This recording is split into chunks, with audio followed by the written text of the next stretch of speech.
Sir अस्सलाम आप वालेकुम। वालेकुम सलाम सर। हाँ जी, कैसे हैं आप लोग? जी सर, शुक्र अल्लाह का।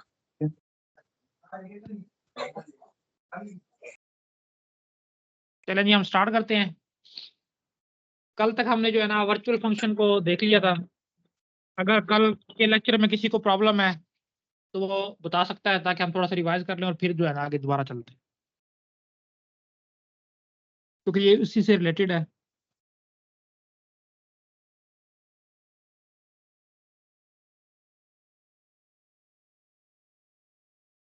अच्छा चलें, ठीक है, फिर हम आगे चलते हैं। अच्छा, वर्चुअल फंक्शन पढ़ते हुए हमने देखा था कि जब हम किसी क्लास को मतलब जो पेरेंट क्लास है या बेस क्लास है, उसको किसी क्लास ने इनहेरिट किया, यानी कि डिराइव्ड क्लास, उसमें हम कोई भी नई फंक्शनैलिटी ऐड करना चाह रहे थे, तो हम उस क्लास को मजबूर कर देते थे कि वो जो है ना अपनी कोई भी किसी भी फंक्शन की जो है ना नई डेफिनेशन बनाए। और फिर हमने देखा था कि हम कंपाइलर को भी ये फ्लैग कर देते थे कि आपने जो है ना पेरेंट क्लास वाली डेफिनेशन नहीं रन होने देनी, बाइंड होने देनी, बल्कि आपने चाइल्ड क्लास की ही बाइंड होने देनी है। और वो हम कैसे करते थे? वो हम वर्चुअल का कीवर्ड यूज करते थे उस फंक्शन के साथ।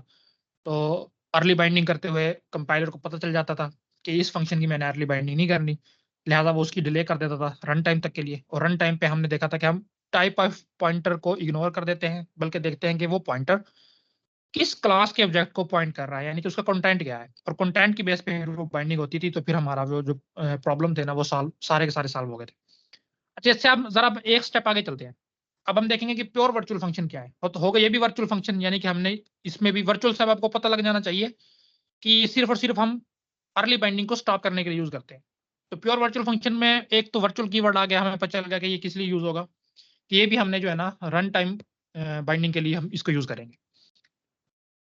पहले इसका सिंटैक्स देख लेते हैं क्या होता है, फिर इसको हम जो है डिटेल में प्रैक्टिकली देखेंगे ताकि आप लोगों को समझ आ सके। देखें जी, a pure virtual function is a virtual function. पहले इसकी बात होगी कि ये भी एक किस्म का वर्चुअल फंक्शन ही है, for which we need not to write any function definition. ये पेरेंट क्लास की या बेस क्लास की बात हो रही है कि ऐसा फंक्शन है जो एक, पहली तो बात है कि ये वर्चुअल है, और दूसरा ये है कि इसकी कोई भी डेफिनेशन बेस क्लास में एग्जिस्ट नहीं करेगी। डेफिनेशन से क्या मुराद है? कि फंक्शन की बॉडी नहीं होगी, दूसरे लफ्जों में आप ये कह सकते हो। And only we have to declare it. आप देखोगे कि जितनी भी हम प्रैक्टिकली देखेंगे, सिर्फ और सिर्फ पेरेंट क्लास में इसकी डिक्लेरेशन होगी। डिक्लेरेशन को आप प्रोटोटाइप बोल सकते हो, एक किस्म की प्रोटोटाइप होगी। अच्छा, इसके इस सेक्शन से जो सवाल पीपीएससी के एमसीक्यूज में ऑलरेडी आ चुका है, वो ये है कि इसको डिनोट कैसे करते हैं, कंपाइलर को कैसे पता चलता है कि ये प्योर वर्चुअल फंक्शन है। तो किसी भी फंक्शन का नाम लिख के, पहली बात तो है कि वर्चुअल फंक्शन हो गया, यानी वर्चुअल कीवर्ड उसके साथ होगा। अगर आप उसको जीरो असाइन कर देते हैं, यानी कि देसी लफ्जों में बोले तो इक्वल टू जीरो कर देते हैं, यानी कि जीरो इसको असाइन कर रहे हैं, इसको हम बोलते हैं कि ये प्योर वर्चुअल फंक्शन है। इसमें याद रखना है कि उस फंक्शन को हम वैल्यू बिल्कुल भी नहीं दे रहे। कभी आप ये समझे कि हम उस फंक्शन को वैल्यू जीरो असाइन कर रहे हैं, नहीं, बस ये एक फ्लैग है, जैसे एक वर्चुअल एक फ्लैग था कंपाइलर को बताने के लिए कि आपने इसके जो अर्ली बाइंडिंग नहीं करनी। इसी तरह ये कंपाइलर को बताने के लिए है कि ये प्योर वर्चुअल फंक्शन है। उस प्योर वर्चुअल फंक्शन का क्या काम है वो हम अभी थोड़ी सी देर में देख लेते हैं। अच्छा, प्योर वर्चुअल फंक्शन से रिलेटेड एक और हमारे पास टर्म्स है जो इसी के साथ पढ़ाई जाती है या समझी जाती है, वो एब्स्ट्रैक्ट क्लास की है। तो देखें एब्स्ट्रैक्ट क्लास क्या है। An abstract class is a class which have at least one pure virtual function. अभी हमने ऊपर देखा कि प्योर वर्चुअल फंक्शन क्या था। तो जिस भी क्लास में अगर आपको एक भी प्योर वर्चुअल फंक्शन नजर आ जाता है, यानी कि कोई ऐसा फंक्शन नजर आ जाता है जिसके आगे इक्वल का साइन यानी कि साइमलेंट ऑपरेटर हो और जीरो लिखा हुआ हो, तो आपको पता चल जाएगा कि ये एब्स्ट्रैक्ट क्लास है। अब एब्स्ट्रैक्ट क्लास होती क्या है, इसको भी हम देखेंगे। तो अभी हम सिर्फ लिखी हुई चीजें पढ़ रहे हैं। We must override that function in the derived class. अच्छा, ये बड़े पते की बात है कि जो प्योर वर्चुअल फंक्शन होगा बेस क्लास में, और आप कोई सर भी आपकी क्लास उसे, आवाज बहुत ज्यादा आवाज कट नहीं रही आ है। रही? अच्छा, मैं नेटवर्क चेंज करता हूँ, फिर एक मिनट वेट कीजिए।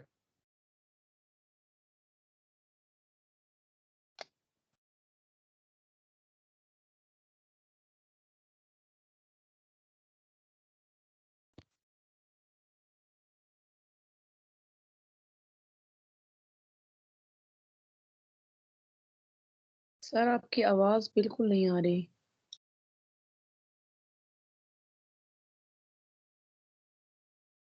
हाँ जी, अब ठीक हुई है? नेटवर्क चेंज कर लें। जी सर, अब आ रही है।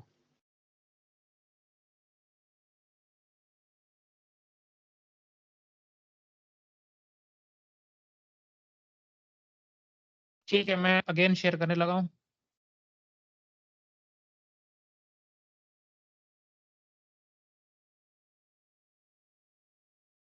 हाँ जी, स्क्रीन शो हुई है? जी सर, हो गई है।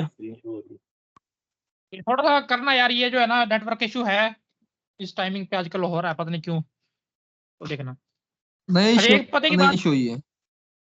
ठीक है, नहीं शो हुई? जी सर। सर स्लाइड शो में नहीं हुई, वैसे शो हो रही है। अच्छा जी, दोबारा कर लेते हैं फिर। हो रही है सर। चलो देख लेते हैं, दोबारा कर लेते हैं।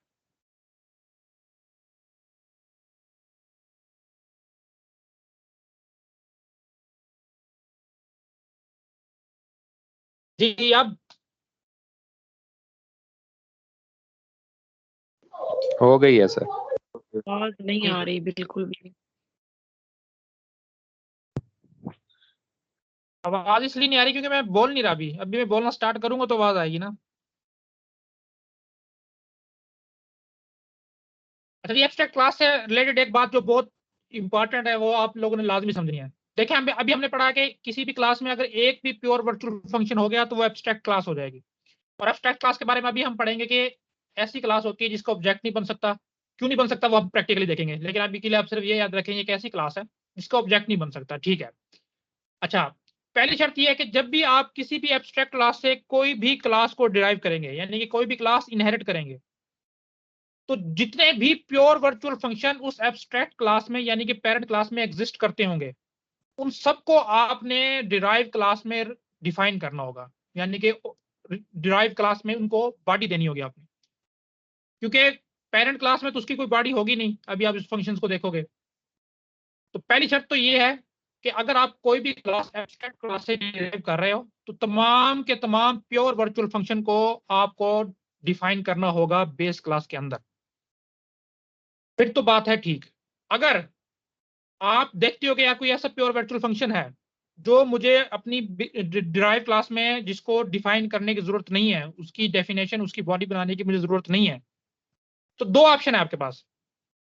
पहला तो ये कि आप अपनी डिराइव क्लास को दोबारा से एब्स्ट्रैक्ट बनाओगे, यानी कि उसमें वही प्योर सर वर्चुअल फंक्शन आवाज आपकी नहीं आ सेम रही। इट इज लिख दोगे। अब मैं तो इसमें कुछ नहीं कर सकता, नेटवर्क चेंज करके देख लें। मेरे पास तो दो ही नेटवर्क है, वो मैंने दोनों ही चेंज कर लिए हैं। बाकियों को सही आ रही है? आवाज आ रही है सर। सर जी आप मैडम आ रही है आवाज। ठीक आ रही है सर। बात आ रही है सर आपकी। हाँ, अब आपका आवाज नेटवर्क ठीक को है। इशू हो सकता है, क्लियर आप आवाज check आ करें। रही ठीक है। तो ये पॉइंट बहुत गौर से सुनना है। अगर तो आप एब्स्ट्रैक्ट क्लास से कोई भी क्लास डिराइव कर रहे हो तो लाजमी तौर पे डिराइव क्लास में आपको प्योर वर्चुअल फंक्शन को डिफाइन करना पड़ेगा, उसकी बॉडी बनानी पड़ेगी। अगर आप नहीं बनाते तो आपकी derive class itself abstract class बन जाएगी, यानी कि उसका भी ऑब्जेक्ट क्रिएट नहीं हो सकेगा। चलिए जी, अब हम देखते हैं कि ये क्या सारा सिनेरियो है, क्यों एब्स्ट्रैक्ट क्लास जो है वो मार्स से वजूद में आई है, क्या इसके पीछे की गेम्स हैं जितने भी हैं। तो अब इसको हम एक एग्जांपल से समझते हैं। कंपाइलर शो हुआ है सबको? है। जी सर। ठीक है, सर ठीक है। जी सर, हो गए। ठीक है। अच्छा देखो, लेट्स कि मेरे पास जो है ना क्लास है, शेप नाम की मैं क्लास डिफाइन करने लगा हूं। ये जितनी भी ज्योमेट्रिकल शेप्स होती हैं उससे रिलेटेड ये जो है ना मैं क्लास बनाने लगा हूं। इसमें कोई प्राइवेट डाटा मेंबर रहा होगा, अभी हम उससे इंटरेस्टेड नहीं है। हम डायरेक्ट अपनी चीज पे आते हैं पब्लिक में। पब्लिक में मैंने फंक्शन बनाया ड्रॉ का, कि जो भी ये इस फंक्शन को कॉल करेगा ना तो शेप ड्रॉ हो जाएगी। अब बताते खुद शेप तो कुछ चीज नहीं है, इस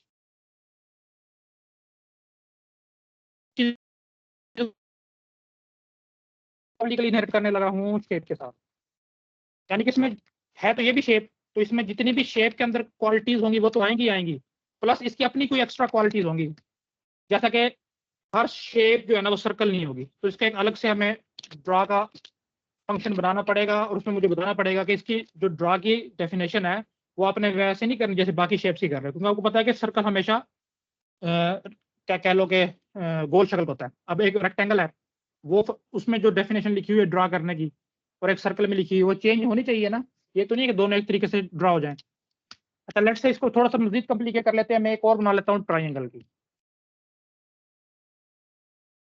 इसको भी मैं सेम पब्लिकली स्मार्ट वर्क कर। ठीक है जी, यहाँ तक किसी को इश्यू तो नहीं है? No sir. ठीक है। अच्छा अब देखो मैंने शेप क्लास का ऑब्जेक्ट बनाया एस, और एस डॉट ड्रा के फंक्शन में कॉल कर रहा हूँ, कॉल होगी या नहीं होगी?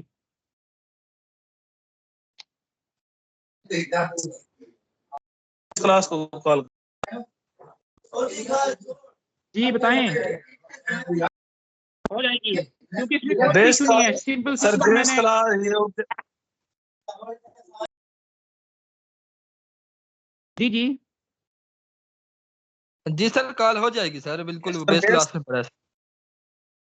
ठीक है, कोई मतलब नहीं है इसमें, क्योंकि सिंपल सिंपल मैंने ऑब्जेक्ट बनाया है और उसके थ्रू जो है मैं उसके एक पब्लिक में डाटा मेंबर को एक्सेस कर रहा हूँ, तो कोई मसला नहीं होगा। अच्छा लेकिन अभी इसमें देखो क्या अभी कौन सी शेप ड्रॉ होगी है, कोई मुझे बताया जी। लाइन नंबर 19 चलेगी तो कौन सी शेप ड्रॉ होगी?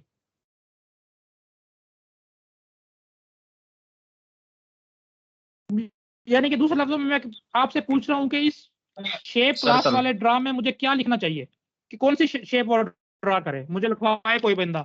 हम कोऑर्डिनेट्स वगैरह में नहीं खेल रहे, अभी मुझे सिर्फ आप ये बता दो कि इसमें क्या लिखूं, कौन सी शेप ड्रा हुई है, किस शक्ल की। रेक्टेंगल लिख दे सर पहले। सर अभी तो कुछ भी नहीं ना शो हो रहा। अच्छा रेक्टेंगल लिख दूं? जी ठीक सर है लो वैसे मैंने लिख रेक्टेंगल दे। लिख दिया जी। चलें इनकी बात मान लेते हैं हमजा की, रेक्टेंगल लिख दिया मैंने। ठीक है रेक्टेंगल लिख दिया। ठीक है जी। अभी देखो ट्राइंगल का एक मैं ऑब्जेक्ट बनाने लगा हूं,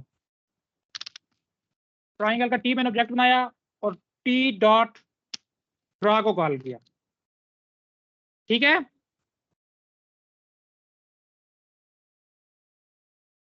ठीक है, यस सर जी ठीक है। सर ठीक है। ठीक है, इसको मैं रन करने लगा ठीक हूं। है। तो ये देखो कौन सी शेप ड्रा हुई है, आउटपुट में देख के बताओ। ड्रा का फंक्शन को मैंने कॉल किया, कौन सी शेप ड्रा हुई है? रेक्टेंगल हुई है सर।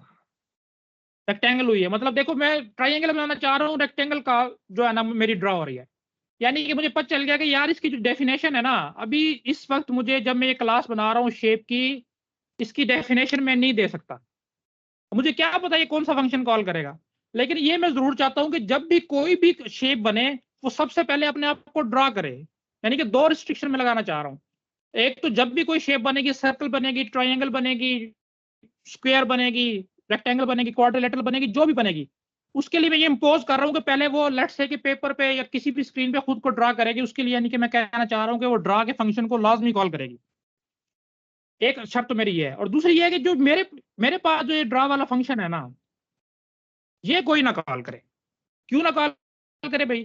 क्योंकि देखो ना कोई भी इसको कॉल कर लेगा और अभी तो मुझे पता ही नहीं कि उसकी शेप क्या होगी। यानी कि मैं चाह रहा हूँ कि ये वाला ड्रा कॉल ना हो, वो अपने अपने वाला का ड्रा कॉल करे। तो ठीक है जी, हमने पढ़ा था कि अगर हम इसके शुरू में वर्चुअल का कीवर्ड लगा देंगे तो क्या होगा, कोई भी इस फंक्शन को कॉल नहीं कर सकेगा, सारे के सारे अपने अपने लेटेस्ट डेफिनेशन को कॉल करेंगे। ठीक है,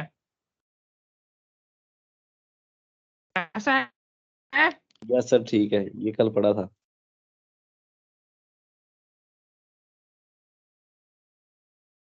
हाँ अगर किसी को मसला है तो मुझे बताए, ये चीजें करनी है।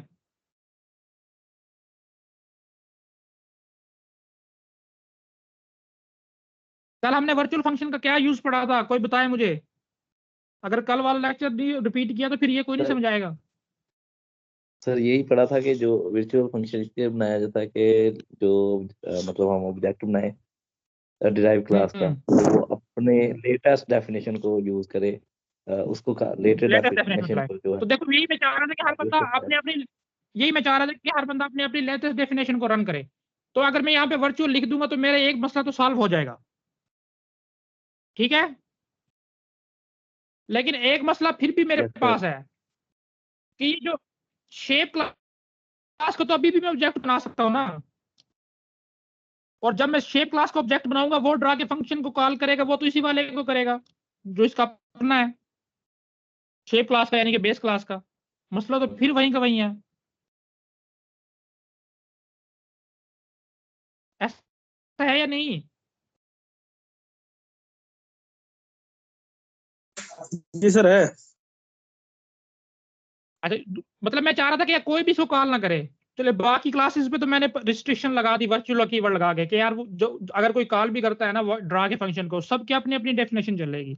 लेकिन मसला ये है कि मेरी क्लास का जो ऑब्जेक्ट है जब वो ड्रा के फंक्शन को कॉल करेगा वो तो यही चलाएगा ना।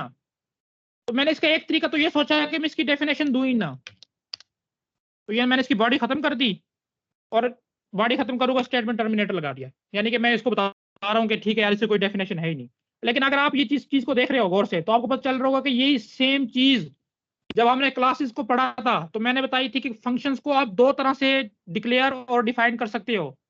एक तो ये कि क्लास के अंदर ही इसको बॉडी बनाओ, उसकी वहीं पे डिक्लेयर करो, वहीं पे डिफाइन करो। और एक था आउटसाइड द क्लास, उसमें क्या था कि क्लास के अंदर सिर्फ उस फंक्शन का नाम लिखो यानी कि डिक्लेरेशन दो और बाहर आके उसको डिफाइन करो। तो कंपाइलर तो ये समझेगा कि भाई ये अभी सिर्फ डिक्लेरेशन है, इसकी डेफिनेशन कहीं पे बाहर होगी। अगर मैं इसको रन करता हूं, देखो अभी मैंने रन किया इसको तो उसने एरर दे दिया मुझे, लंबा चौड़ा सा एरर दिया है। अभी उसको हम बाद में देखेंगे। लेकिन मसला ये आ रहा है कि देखो यहाँ पे जो है ना वो कह रहा है कि आपने बता तो दिया लेकिन इसका कोई भी डिफाइन नहीं किया, इसको अनडिफाइंड रेफरेंस है ड्रा के फंक्शन के साथ। इस अगर जो लाइन मैंने हाईलाइट की इसको देखो, तो मतलब ये काम नहीं हो सकता कि मैं चाह रहा था कि यहीं से मैं पूरी की पूरी डेफिनेशन ही खत्म कर दूं, तो ये काम नहीं हो सकता।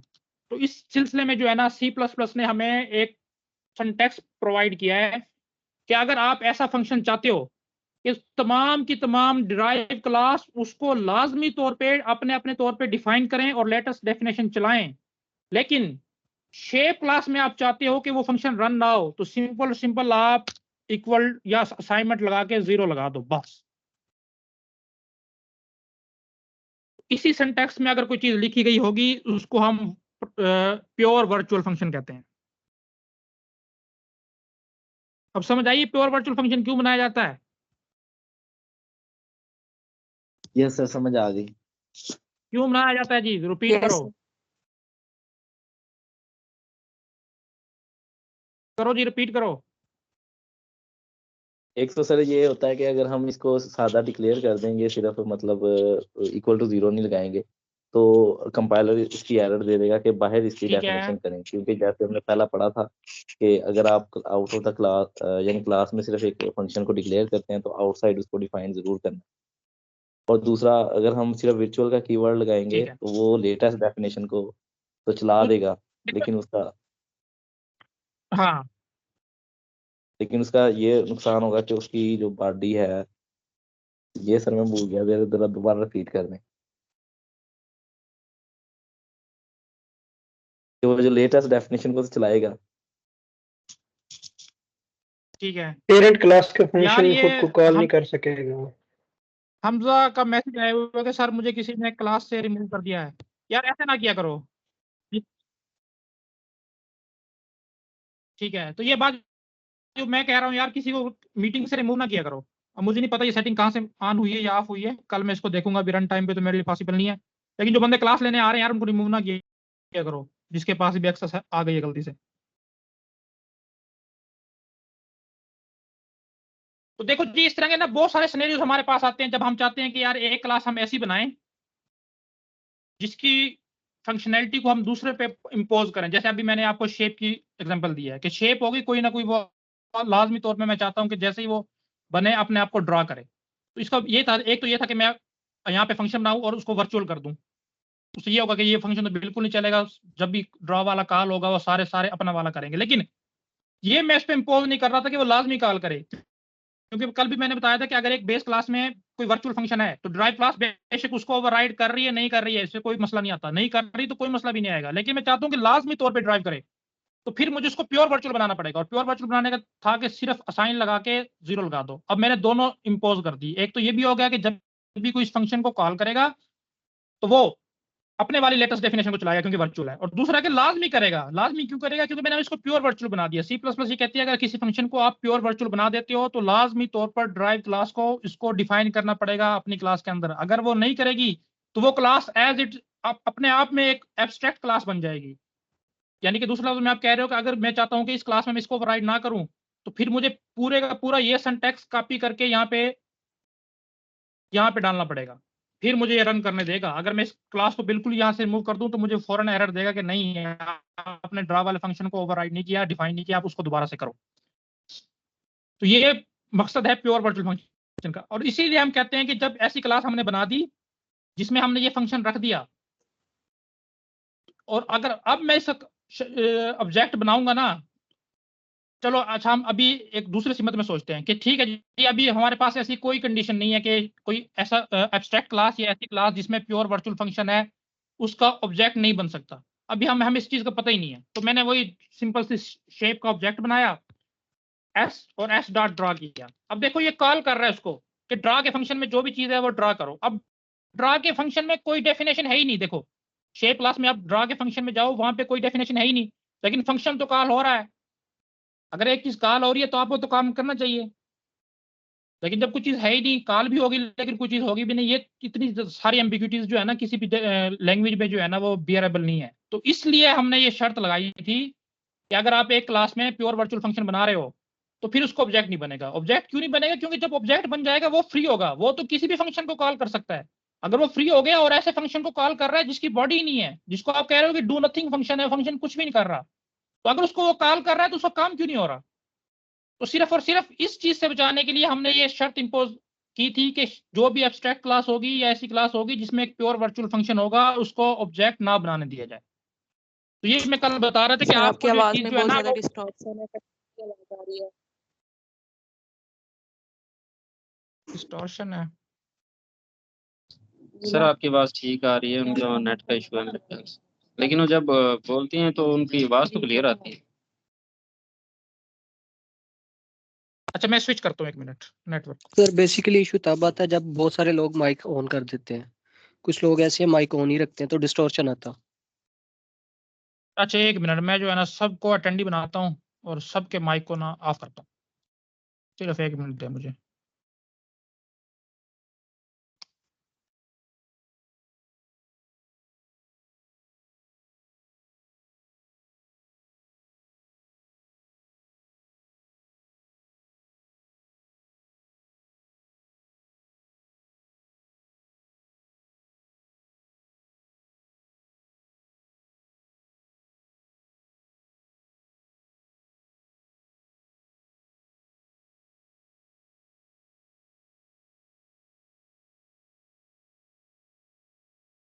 अब बंदे भी काफी सारे हैं।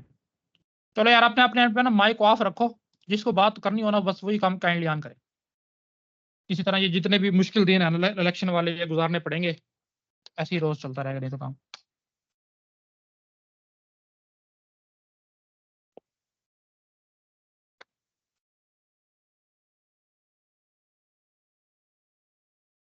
ठीक है, जब समझ आ गई है एब्स्ट्रैक्ट क्लास की के ऑब्जेक्ट क्यों नहीं बनाया जा सकता?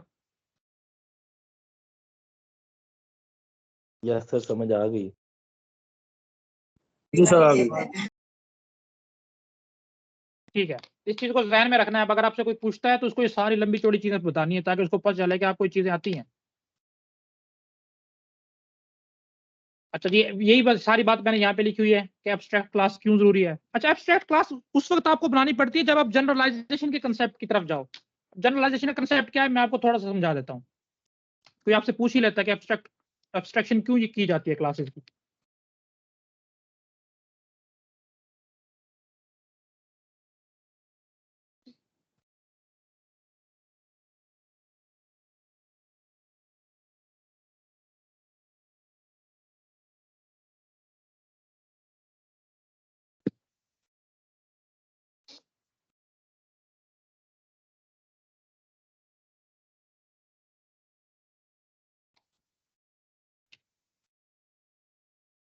देखें जी, कुछ सिनेरियोज हमारे पास ऐसे आते हैं, लेट्स से कि मुझे कोई डेटाबेस बनाना है या सिस्टम बनाना है जिसमें मैं चाह रहा हूँ कि यार एक यूनिवर्सिटी के लिए मैं डेवलप कर रहा हूँ, जिसमें मैं चाह रहा हूँ कि स्टूडेंट्स का डाटा मैं सेव कर रखूँ। लेट्स से कि स्टूडेंट्स का मैं एक अलग से बना रहा हूँ, और मैं चाह रहा हूँ कि एक फैकल्टी का डाटा जो है ना मैं इसमें सेव रखूँ। ठीक है, शो हो रही है सबको? यस सर, शो हो रही है। जी सर। ठीक है। अच्छा, अब आप देखोगे यार, बेशक वो स्टूडेंट है, बेशक वो फैकल्टी का कोई भी मेंबर है तो वो इंसान ही ना, यानी कि कोई पर्सन है। अब बहुत सी चीजें ऐसी होती हैं जो इन सारों में कॉमन होगी। लेट्स से कि स्टूडेंट का भी एक नेम होगा, फैकल्टी में जो टीचिंग है, नॉन टीचिंग है, जो भी है उसका भी एक नेम होगा। अच्छा, इसी तरह स्टूडेंट का हम लगा सकते हैं कोई एड्रेस होगा, फैकल्टी के भी हर मेंबर का एड्रेस होगा, ईमेल एड्रेस लगा लो या कोई भी एड्रेस लगा लो। इस तरह कोई पेरेंट एज होगी स्टूडेंट की, हर किसी की, फैकल्टी में भी जो भी मेंबर होगा उसकी भी एक पेरेंट एज होगी। अभी देखो, आप कुछ स्पेशल केस आपके सामने आया था, आपने उनमें से चीजें निकालना शुरू की, आपको पता चला यार बहुत सी चीजें जो है ना कॉमन है। तो आप क्या करते हो, आपने ये जनरलाइजेशन और स्पेशलाइजेशन कंसेप्ट पढ़ा होगा कि कोई मोर स्पेशलाइज चीज है ना, उसमें से कॉमन कॉमन चीजें उठा के ना आप एक जगह पे इकट्ठी कर लेते हो। जैसे अभी मैंने स्टूडेंट की और फैकल्टी की एग्जांपल दी है, जितनी भी कॉमन चीजें थी ना, मैंने सारी इकट्ठी करके एक अलग से क्लास बना ली, पर्सन। पर्सन में वो तमाम चीजें होंगी इन दोनों में, जो स्टूडेंट में भी है कॉमन है और फैकल्टी के तमाम मेंबर्स में भी कॉमन है। प्लस स्टूडेंट्स की कुछ अपनी एक्स्ट्रा चीज होंगी, जैसे कि स्टूडेंट कोई क्लास में पढ़ता होगा, इसका कोई रोल नंबर होगा। अब फैकल्टी में तो रोल नंबर नहीं हो सकता ना, तो वो इससे अलग है देखो। लेकिन फैकल्टी मेंबर में हो सकता है किसी की सैलरी हो, नंबर ऑफ पब्लिकेशंस हो सकती हैं कि एक टीचर है उसने कितनी पब्लिकेशंस की हुई हैं, तो ये चीजें स्टूडेंट्स की नहीं आ सकती। लेकिन जो चीजें जितनी भी कॉमन थी, नेम था, एड्रेस था, पेरेंटेज थी, और भी कुछ चीजें थी, वो दोनों में कॉमन थी, वो हमने अलग करके ना एक मोर जनरलाइज्ड कह लो कि हमने एक चीज बना ली, पर्सन। तो ये स्पेशलाइजेशन और जनरलाइजेशन कंसेप्ट है। जब भी आप जनरलाइजेशन की तरफ जाते हो, कुछ स्पेशलाइज चीजों को उठा के थोड़ा सा उनमें से कॉमन चीजें निकालते हो, तो आपके पास जो है ना एक अलग क्लास बनती है। अब ये इस चीज को आप यहाँ पे देखोगे, ये स्टूडेंट की क्लास थी और ये फैकल्टी मेंबर्स की क्लास थी। तो इनमें से आपने कॉमन चीजें उठा के ना एक अलग क्लास बना ली है पर्सन की, यानी कि पेरेंट क्लास अलग बना लिया आपने। क्या होगा कि मैनेज करना आसान होगा। पर्सन का सिर्फ आप पॉइंटर बनाओगे काफी सारे, उसमें बेशक आप स्टूडेंट्स की क्लास का ऑब्जेक्ट रखवाओ या फैकल्टी का रखवाओ, उनको मैनेज करना एक ही जगह पे आसान हो, काफी फायदे होते हैं, हम सारे पढ़ते आए। लेकिन अब देखो, इस पूरे सिस्टम में या तो स्टूडेंट का डाटा होगा या फैकल्टी वाले का होगा। अगर मैं चाहूं कि यार मैं पर्सन का भी डाटा बनाऊं, अब पर्सन क्या है, कौन है पर्सन, इस सिस्टम में पर्सन की क्या डेफिनेशन हो सकती है? यूनिवर्सिटी वाला या तो स्टूडेंट होगा या कोई फैकल्टी का, टीचिंग या नॉन टीचिंग होगा। तीसरे बंदे, तीन बंदे तो ठीक है, चौथे बंदे का क्या काम है किसी में? तो आप कह रहे हो कि नहीं यार, क्योंकि पर्सन की क्लास बनी हुई है, तो इसकी जो है ना मैं एक ऑब्जेक्ट बनाना चाहता हूँ पर्सन पी, और उसमें सिर्फ वही चीजें रखना चाहता हूँ जो इस क्लास में है। तो लेकिन यार ऐसा कुछ देखो, आप समझ रहे होगे, इस चीज का कोई तुक नहीं बनता। पर्सन की अलग से डेफिनेशन या अलग से डाटा रखने की मुझे कोई जरूरत नहीं है, जब मेरा काम ही नहीं है इसके पास। तो कुछ कंडीशंस ऐसी आती हैं कि जहाँ पे मुझे रिस्ट्रिक्शन लगानी पड़ती है कि यार जो पेरेंट क्लास है ना, उसका ऑब्जेक्ट कोई ना बनाए, उसका डाटा अलग से कोई भी डेटाबेस में कहीं पे भी सेव ना करे।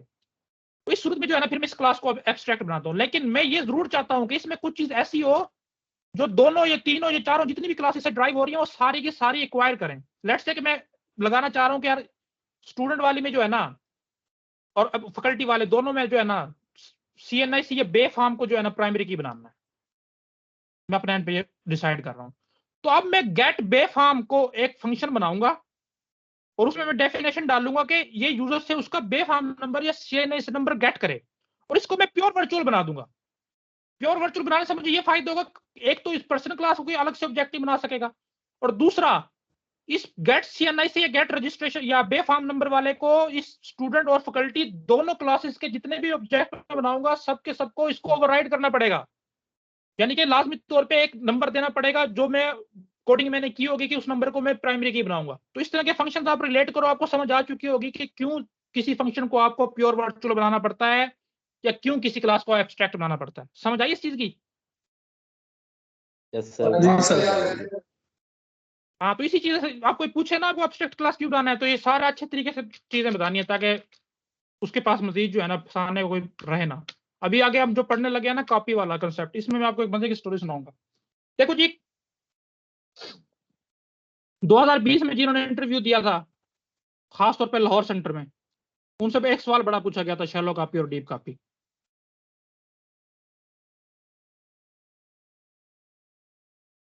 कोई डिफाइन करना चाहेगा इस टर्म को क्या होती है?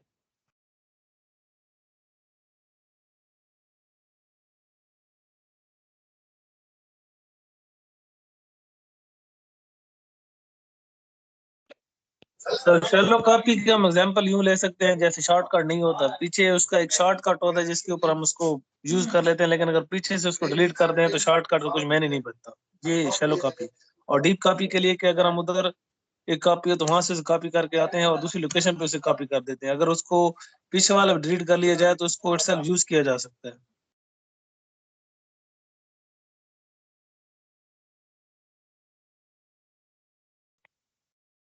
ये तो ठीक हो गया, लेकिन अब जो आप बता रहे हो कि एक जगह से कॉपी करके इसको दूसरी जगह हम ले आए हैं, तो ये तो शैलो कॉपी में भी ऐसे ही होता है। शैलो कॉपी में सर शैलो एक कॉपी ऑब्जेक्ट के लिए पूरी की पूरी फंक्शनैलिटी दूसरी एड्रेस किसी में दूसरे ऑब्जेक्ट में कॉपी कर दी जाती है सर। शैलो कॉपी का ये मतलब है। ये बाय फंक्शनैलिटी तो हमें डिफॉल्ट ऐड फॉर्म करने होता की जरूरत है ही नहीं। है सर। फंक्शनैलिटी तो ऐड करने की जरूरत है ही नहीं, आता है। देखो ना, एक ही क्लास के ऑब्जेक्ट हैं तो फंक्शनैलिटी तो ऑलरेडी सबकी सेम होगी, नहीं सर, सिर्फ मैंने डाटा हमने फंक्शनैलिटी के कॉपी नाम करना नहीं है। किया। यस सर, मैंने डाटा ही हाँ, कहा है। तो डाटा तो हम पहले भी कॉपी करते आए हैं। मैंने कॉपी कंस्ट्रक्टर आप लोगों को पढ़ाया था कि एक ऑब्जेक्ट को उसी क्लास के दूसरे ऑब्जेक्ट से अगर आपने इनिशियलाइज करवाना है तो कॉपी ये कंस्ट्रक्टर शैलो ही चलाओ। कॉपी है ना सर, ये फिर शैलो ही कॉपी है। तो वही मैं पूछ रहा हूँ, फिर शैलो में और डीप में क्या फर्क हुआ? डीप कॉपी में सर मैंने जो पढ़ा था ना, जो आपने, बल्कि मैं नहीं बताता सर, पिछले जो पहले आपने बताया हुआ है, आप और से पूछ लें सर, फिर आप कहेंगे आप बोल रहे हैं। ठीक है यासर, आप जरा होल्ड पे रहें जी। कोई और दोस्त बताना चाहे शैलो कॉपी और डीप कॉपी में डिफरेंस?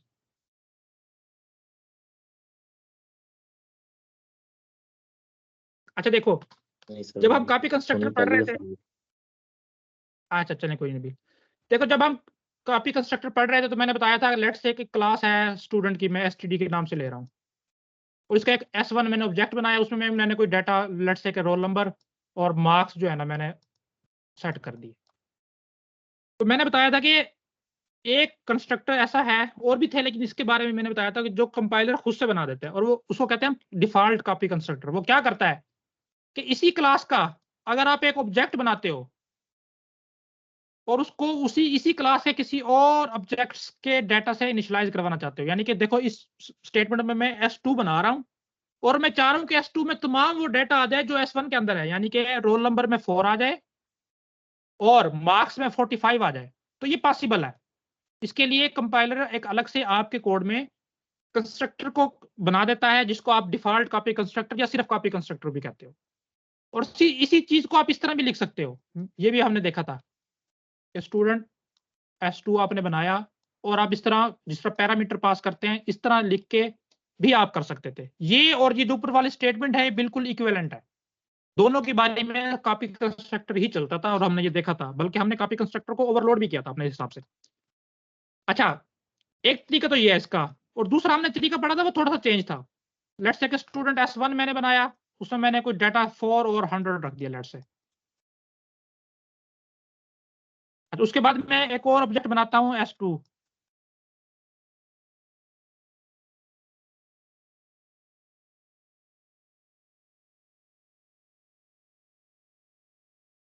और अब मैं अगर इस तरह लिखता हूं कि S2 को बराबर या असाइन कर दूं S1, तो काम अभी भी वही होगा। मेंबर बाय मेंबर कॉपी होगी। 4 में मतलब रोल नंबर की जो S2 की फील्ड है और S1 की जो फील्ड है, S1 वाला डाटा इसमें रोल नंबर वाली फील्ड में आ जाएगा, और जो मार्क्स वाली फील्ड है उसका डाटा उठ के S2 की मार्क्स वाली फील्ड में आ जाएगा। अभी भी कॉपी ही हो रही है, लेकिन तरीकाकार हमने देखा था चेंज था। ये जो दो तरीके थे जो जिनको मैं अभी हाईलाइट कर रहा हूँ ब्रैकेट लगा के, इसमें मैंने कहा था कि कॉपी कंस्ट्रक्टर चलता है। और ये चीज मैंने आपको बताई थी कि अब इसको होल्ड पे रखो, जब आगे हम पढ़ेंगे तो बताएंगे। तो आज मैं बता रहा हूँ कि ठीक है, कॉपी यह होता था, हमने करके भी देखा था, लेकिन यहाँ पे कॉपी कंस्ट्रक्टर नहीं चलता। यहाँ पे चलता था असाइनमेंट ऑपरेटर, जिसको आप कॉपी असाइनमेंट ऑपरेटर बोलते हो। और ये ओवरलोड होता है, और इसको भी कंपाइलर खुद से ओवरलोड कर देता था, जैसे कि मतलब बना देता जैसे कॉपी कंस्ट्रक्टर को बनाता था। देखो ना, कंस्ट्रक्टर सिर्फ तब चलता है जब ऑब्जेक्ट बनता है। इस स्टेटमेंट में आप देखो, इसी लाइन में ऑब्जेक्ट बन भी रहा है और साथ ही साथ आप उसको इनिशियलाइज भी कर रहे हो। तो यहाँ पे तो आप कह सकते हो क्योंकि ऑब्जेक्ट बन रहा है तो कॉपी कंस्ट्रक्टर चलेगा, बिल्कुल ठीक है, कंसेप्ट भी यही है। तो इस सूरत में बिल्कुल कॉपी कंस्ट्रक्टर चलेगा। लेकिन इस सूरत में देखो, एक ऑब्जेक्ट ऑलरेडी बन चुका है, इसको जो वैल्यू मिलनी थी, डिफॉल्ट कंस्ट्रक्टर जो चलना था ऑलरेडी चल चुका है, तो कंस्ट्रक्टर सिर्फ एक दफा ही चलता है। उसके बाद अगर आप ऐसे लिख रहे हो कि S2 को साइन करो S1, तो यहाँ पे कंस्ट्रक्टर हम ये नहीं कह सकते कि चलेगा और ना ही चलता है। इसके लिए अलग से एक असाइनमेंट ऑपरेटर होता है, उसको ओवरलोड किया जाता है और कंपाइलर कर सकता है। आप खुद भी कर सकते हो। तो ये जो हम जिस तरीका पढ़ रहे हैं इसको हम बोलते थे member bye member copy. Member by member से क्या मुराद है कि स्टूडेंट के हमने दो डाटा मेंबर लिए थे, एक रोल नंबर और एक मार्क्स। तो उससे मुराद ये था कि S1 के मार्क्स में S2 के मार्क्स आ जाते थे और S1 के रोल नंबर की फील्ड में S2 के रोल नंबर आ जाती थी। वही जो मैंने एग्जांपल दिए, बिल्कुल member to by member copy हो जाता था। इसी चीज को हम बोलते हैं शैलो कॉपी। अब ये कैसे होती है मैं जरा इलस्ट्रेशन में आपको समझाता हूँ। इसको चीज को मैं एक दफा इरेज कर लूं।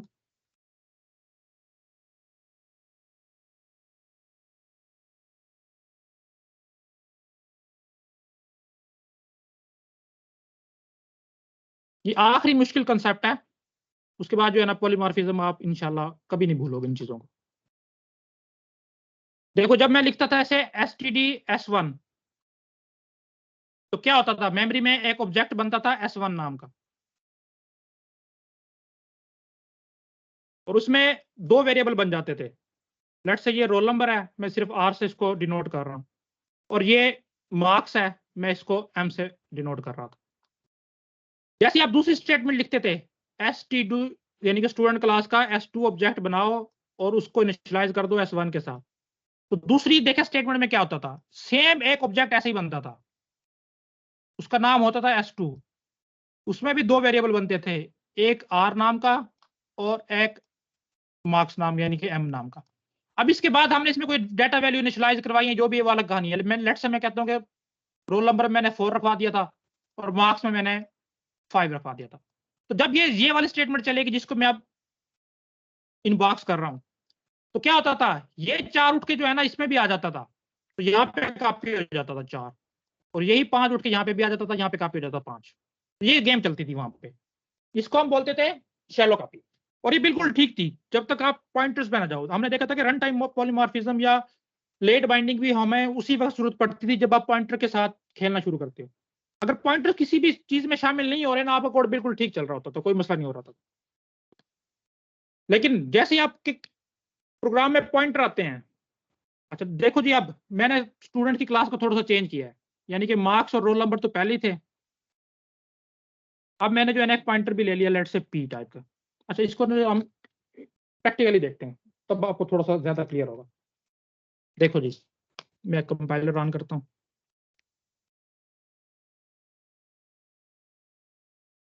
अभी तक जो मैंने आपको कहानी सुनाई है वो पहले मैं वो आपको समझा दूं।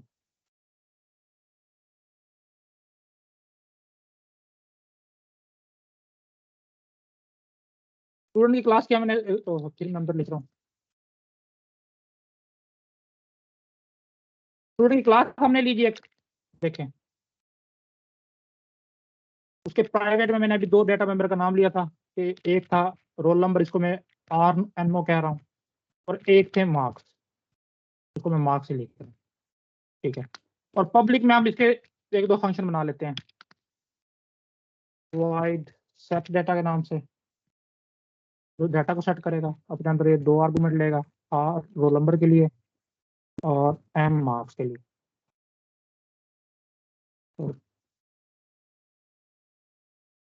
तो यहाँ पे आके मैं NO में सिंपल R को प्लेस करवाऊंगा और मार्क्स में सिंपल M।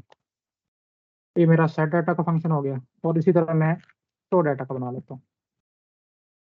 ये कोई आर्गुमेंट नहीं लेगा क्योंकि उसमें सिर्फ शो करवाना है। आउट करवा के एक दफ़ा मैं शो करवा लेता हूँ जी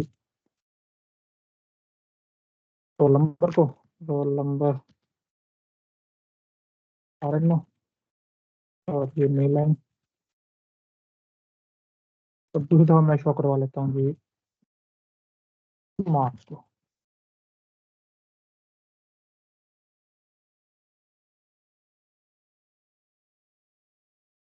जी यहाँ तक कोई तो इश्यू तो नहीं है किसी को?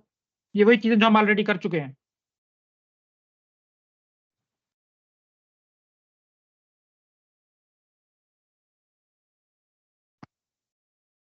जी जनाब, इशू है इसमें? नहीं सर, नहीं सर ठीक है। नहीं सर कोई इशू नहीं। नहीं, पहला इतना चला के देखते हैं कि हमारा काम ठीक हुआ है या नहीं। अगर इसमें हुआ तो पहले इसको मसले को पकड़ते हैं, फिर आगे चलेंगे। लो जी S1 चला, S1 डॉट सेट डाटा मैं कर रहा हूँ। तो रोल नंबर में 43 भेज रहा हूँ और मार्क्स में 954 भेज रहा हूँ लेट से। और इसी को मैं शो करवा के देख लेता हूँ, अगर मेरा ये शो हो जाता है इसका मतलब है मेरा कोड ठीक है। ठीक है जी, यहाँ पे हमारी आउटपुट बिल्कुल वही आई जो मैं चाह रहा था। देखिए रोल नंबर में 43 आया और मार्क्स में 954 आया। तो अभी जो चीज मैंने आपको बताई है वो क्या थी, देखें वो ये थी कि आप स्टूडेंट का एक ऑब्जेक्ट बनाते हो नया S2 और उसको कहते हो कि S1 का जो डाटा है उसमें कॉपी कर दो। लाइन नंबर 24 कि नया ऑब्जेक्ट बनाओ जिसका नाम है S2 और लेकिन उसमें डाटा वही रखो जो S1 में पड़ा है। S1 में 43 और 954 पड़ा है। तो अब मैं चेक करता हूँ S2 का डाटा, शो डाटा करके, क्या इसमें वही डाटा आया है।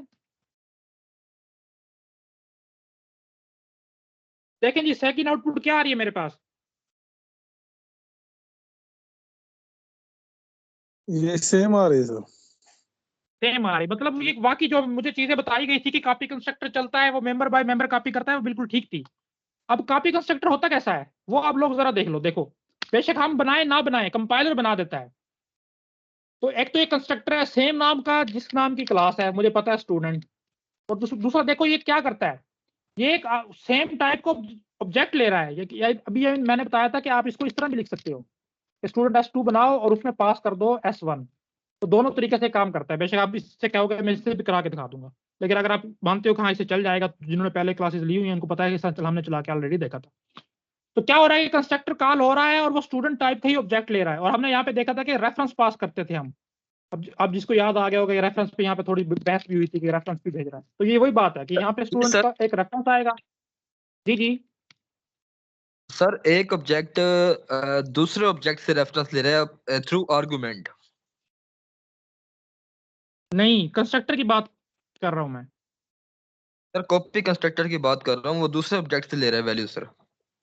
जी जी बिल्कुल, दूसरा ऑब्जेक्ट इसके पास आ रहा है ना, कॉलिंग वाला तो खुद पहुंच जाता है, उसको तो हमें देने की जरूरत ही नहीं है ना। सर दूसरे रेफरेंस ले रहे हैं मतलब दूसरे ऑब्जेक्ट से, ठीक है सर। जी। अच्छा इसमें हमने देखा था कि क्या होता है। अब देखो इसमें जो S1 है ना, सॉरी S2, ये कॉलर ऑब्जेक्ट है जो इस कंस्ट्रक्टर को कॉल कर रहा है। इसी के उसमें हमने डाटा में S1 का डाटा रखवाना है। अब S1 यहाँ से कॉल होके गया है और यहाँ पे एज अ S मैंने उसको रिसीव किया है। और S2 तो कॉलर ऑब्जेक्ट है, वो हमें पता है कि वो ऑटोमेटिक पहुंच जाता है, उसका दिस पॉइंटर के साथ भी पहुंच जाता है, सारों के साथ पहुंच जाता है, वो हमने पहले ऑलरेडी देख चुका है। तो हमें क्या करना है कि जो S2 का रोल नंबर है उसको मैं सिर्फ RNO लिख के एक्सेस कर सकता हूं। उसमें हम कह रहे थे कि साइन कर दो जो ऊपर से मेरे पास S1 आ रहा है, यानी कि S डॉट RNO। और इसी तरह जो मेरे पास मार्क्स हैं और ये मार्क्स थे S2 के, इसमें रखवा दो जो ऊपर से S1 आ रहा है मेरे पास उसके मार्क्स के साथ। लाइन नंबर 21 और 22 में किसी को कंफ्यूजन है? नहीं सर सर। ये तो पुरानी है ना। ये क्योंकि आप कर चुके हैं ना ऑलरेडी। तो ये एक इस तरह होता है, आप ना बनाओ तो भी कंपाइलर एग्जैक्ट सेम चीज आपको बना के देता है। इसको हम रन करके देख लेते हैं। अच्छा क्या जी S1 में क्या इशू आ रहा है। लाइन नंबर 26 वो कह रहा है कि अच्छा इसमें क्या है, कौन बताएगा जी मुझे क्या इशू आया है। लाइन नंबर 26 में इशू है जहां पे मैंने वो बनाया है। S1 कौन को बताओ कॉल कर मुझे। रहे थे सर। नहीं ये बिल्कुल ठीक है चीज। मैंने बताया था कि अगर आप एक भी कंस्ट्रक्टर अपने आप से बना देते हो तो फिर कंपाइलर सारे के सारे कंस्ट्रक्टर को भूल जाता है। पहले लाइन नंबर 26 चल रही थी तो कंपाइलर खुद से डिफॉल्ट कंस्ट्रक्टर को कॉल कर रहा था। अब आपने क्योंकि एक इसमें कॉपी कंस्ट्रक्टर बना दिया है तो अब उसको नहीं पता कि डिफॉल्ट कंस्ट्रक्टर कोई चीज भी है, तो आपको डिफॉल्ट कंस्ट्रक्टर भी खुद से बनाना पड़ेगा। और वो मैंने बताया था कि 0 आर्गुमेंट वाला होता है जिसकी कोई बॉडी नहीं होती। लाइन नंबर 24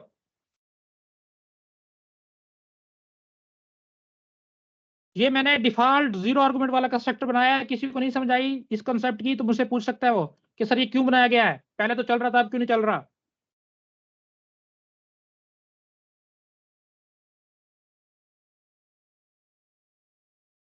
सबको समझ आ गई है? जी सर आ गए। Yes sir. ये बातें याद रखनी है, इसलिए पहले पढ़ाई गई थी ताकि जब ये कंसेप्ट आए तो आपको मसला ना हो। अगर मैं पहले ना बताता कि इस तरह होता है, एक कंस्ट्रक्टर अगर बना दो तो कंपाइलर सबको भूल जाता है। तो अब ये चीज आपने याद रखनी है। तो इसीलिए उसने मुझे कहा कि मुझे नहीं पता कि जीरो आर्गुमेंट वाला कंस्ट्रक्टर कौन सा है। तो मैंने कहा कोई बात नहीं, मैंने चला दिया और मैंने अब इस प्रोग्राम को चलाया। देखो सेम आउटपुट वही आ रही है जो पहले आ रही थी। यानी कि ये जो 19 नंबर से लेके 23 नंबर तक जो कॉपी कंस्ट्रक्टर बनाया है, अगर मैं ना भी बनाता तो कंपाइलर खुद से बना देता था, क्योंकि मेरी ये बनाने के बावजूद एग्जैक्ट सेम आउटपुट आ रही है।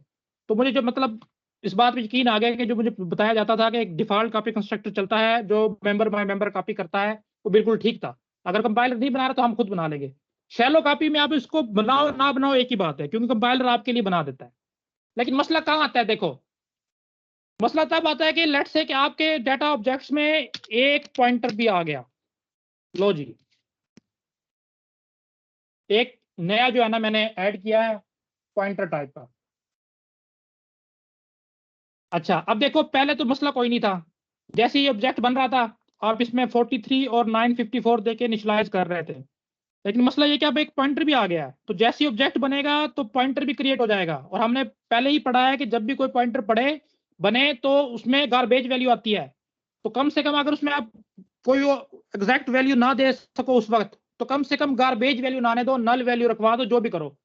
तो हमें पता चल गया कि जब भी ये स्टेटमेंट चलेगी तो ये दो वैल्यू तो आ जाएंगी, लेकिन साथ ही पॉइंटर भी बन जाएगा। और पॉइंटर में एक गार्बेज वैल्यू आ जाएगी, वो किसी आर्बिट्रेरी वैल्यूज को पॉइंट करने लग जाएगा, उससे मैंने बचाना है। तो कोई बात नहीं है जी, मैं आया कंस्ट्रक्टर में कि जैसे ये कंस्ट्रक्टर चले तो क्या करे जी, एक इंट टाइप का न्यू मेमोरी ब्लॉक बन जाए हीप के अंदर, और उसका एड्रेस मैंने रखवा दिया पी में, उस पॉइंटर में। लाइन नंबर 26 क्लियर है या इसको समझाऊं?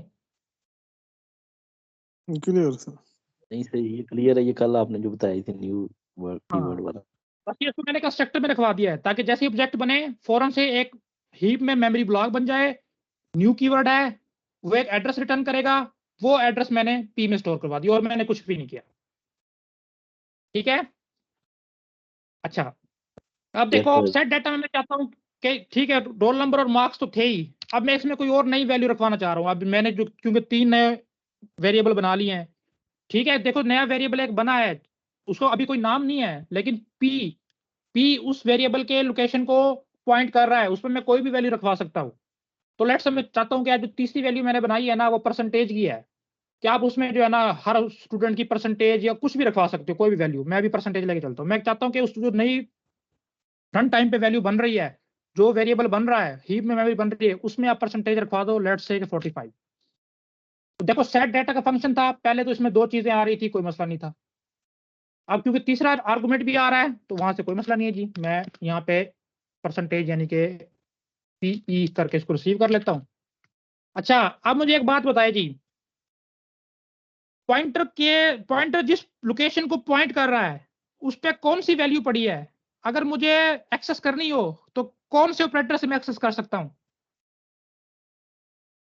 D reference operator. D reference operator से, शाबाश। तो यहीं पे मैं वही काम करूंगा कि पॉइंटर पी जिस भी मेमोरी लोकेशन को पॉइंट कर रहा है उस पे वो वैल्यू रखवा दो जो मेरे पास इस पीई में आ रही है, यूजर देके भेज रहा है। लाइन नंबर 14 क्लियर है? जी सर। ठीक है जी। अब देखो अब इस सिनेरियो को समझो हुआ क्या है। अब मैं उसको इलस्ट्रेशन से समझाता हूँ, क्योंकि अब जो है ना ये कंसेप्ट बहुत जरूरी है, पिछले दफा पूछा जा चुका है, कम से कम अब पूछा जाए तो आपको मसला ना हो। देखो जी अब थोड़ी सी गेम चेंज हो गई है। अब क्या हुआ कि जैसे ही S1 बना उसमें अब 3 वेरिएबल बने, रोल नंबर का तो बना, मार्क्स का भी बना, साथ में एक नया पॉइंटर का बन गया जिसका नाम P है। और जैसे ही कंस्ट्रक्टर चला, स्क्रीन शो हो रही है सबको? जी सर। ये जो मैं ऑब्जेक्ट बना रहा हूँ S1 के नाम से, ये शो हो रहा है सबको? जी सर। ठीक है। तो देखो जैसे ये 2 चीजें तो पहले बन रही थी, लेकिन अब जैसे ही कंस्ट्रक्टर चलेगा 3 चीजें बनेंगी। और कंस्ट्रक्टर की डेफिनेशन में ही मैंने कहा था कि न्यू इंट यानी कि हीप मेमोरी में जाके वो एक नया वेरिएबल इंट टाइप का बना लेगा। ठीक है अभी उसका नाम नहीं है लेकिन इसका एड्रेस है, और ये पॉइंटर इसी को पॉइंट कर रहा है, ये गेम चेंज हुई है जी। तो लेट्स से कि इस पॉइंटर में अब एड्रेस है 101 और 101 इसका एड्रेस है, इस पॉइंटर के पास है, और रोल नंबर और मार्क्स में तो जो पहले वैल्यू 4 और 5 पड़ी है, जो भी आप कंसिडर कर लो, कोई मसला नहीं। यहां तक हो गया। अब मैं कॉपी कंस्ट्रक्टर चलाता हूं तो क्या होगा कि एक सेम बिल्कुल इसी तरह का ऑब्जेक्ट बनेगा, 3 फील्ड्स बनेंगी, रोल नंबर की, मार्क्स की और पी की। रोल नंबर में आ जाएगा जी यहां से कॉपी होके 4, मार्क्स में यहां से कॉपी होके 5 और पी में क्या आएगा? एड्रेस आएगा, एरर क्यों आएगा भाई? इस पी में क्या वैल्यू पड़ी है?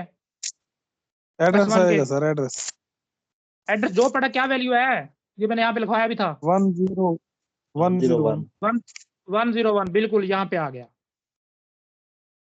अब मसला समझ आ रहा है? जी सर। क्या एड्रेस नहीं क्या आना चाहिए, मसला हुआ? वैल्यू होनी चाहिए। क्यों वैल्यू होनी एड्रेस आ चाहिए? गया सर। हैं? नहीं सर, मसला ये आ रहा है कि वो फर्स्ट वाले ऑब्जेक्ट का एड्रेस ही कॉपी कर रहा है, एड्रेस भी वही कॉपी कर दिया उसने, हालांकि देखो एड्रेस उसने दूसरे का होना चाहिए मेमोरी ना। ब्लॉक बनाया था, मेमोरी ब्लॉक बनाया था, 101 इस एड्रेस के पास आ गया, तो इसमें लेट से उसने वैल्यू 78 रखवा भी दी थी, कॉपी हुई है, इसमें 101 आ गया, ये पॉइंटर जिसको पॉइंट करने लग गया 78 वैल्यू पड़ी है। यहाँ तक कोई मसला नहीं, बिल्कुल ठीक है। लेकिन अब देखो S1 का काम हो गया पूरा, और मैंने कहा जी डिलीट, डिस्ट्रक्टर बनाया और मैंने कहा डिलीट पी। डिलीट पी से क्या मुराद है, इधर कौन बताएगा मुझे? S1 के लिए मेमोरी डिलीट पी सर, चलाया मैंने, मेमोरी फ्री करवानी है। मेमोरी फ्री फ्री कर देगा। जो रन टाइम पे मैंने एलोकेट की थी वो ये वाली मेमोरी है। डिलीट पी चला, ये मेमोरी गई, ठीक है। Yes sir. और आप S2 के यस पास सर। आओ, R में वैल्यू पड़ी है 4, ठीक है जी, मार्क्स में वैल्यू पड़ी है 5, ठीक है जी, P में वैल्यू पड़ी है 101 और वो तो डिस्ट्रॉय हो चुकी है, उसमें तो कोई वैल्यू है ही नहीं, फ्री हो चुकी है। अब P किसको पॉइंट कर रहा है?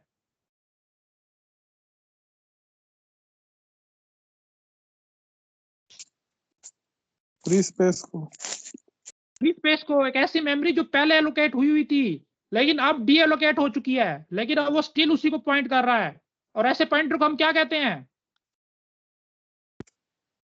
नल पॉइंटर, नहीं, dangling pointer sir, dangling pointer. Dangling pointer, ये कंसेप्ट याद रखना है, बहुत दफा पूछा जाता है डैंगलिंग पॉइंटर क्या होता है। आप बता तो देते हो ऐसा पॉइंटर जो डी एलोकेट हुई मेमोरी को रेफरेंस कर रहा है, लेकिन कब करता है, किस सिनेरियो में करता है, वो देखो ये सिनेरियो होता है। और शैलो कॉपी आप करोगे मसला कोई नहीं है, मसला बनेगा तब जब पॉइंटर आएगा। पॉइंटर आएगा तो एक नया हीप में मेमोरी ब्लॉक बना होगा, दोनों तीनों जितने भी कॉपी आप करवाओगे सारे के सारे pointer same block of memory को पॉइंट करने लग जाएंगे। तो उनमें से अगर किसी भी ऑब्जेक्ट ने डिस्ट्रक्टर कॉल करके डिलीट कर दिया उस मेमोरी पोर्शन को, तो बाकी सारे के सारे पॉइंटर डैंगलिंग हो जाएंगे। और डैंगलिंग पॉइंटर, मेमोरी लीक, ये दोनों चीजें बड़ी खतरनाक होती हैं। छोटे प्रोग्राम में तो पता नहीं चलता, बड़ी प्रोग्राम में इसलिए बड़े मसाइल होते हैं। तो डैंगलिंग पॉइंटर कभी भी नहीं होने देना। तो इसलिए जब भी पॉइंटर्स आप शामिल करो अपने ऑब्जेक्ट्स के अंदर, कभी भी शैलो कॉपी नहीं करनी, डीप कॉपी करनी है। अब डीप कॉपी क्या होती है मैं बताता हूँ, 1 मिनट, इसको मैं इरेज कर लूँ। यहाँ तक क्लियर है सबको जो मैंने सिनेरियो समझाया है? यस सर, ये समझ आ गया। ठीक है, अब डीप कॉपी भी समझ लेना।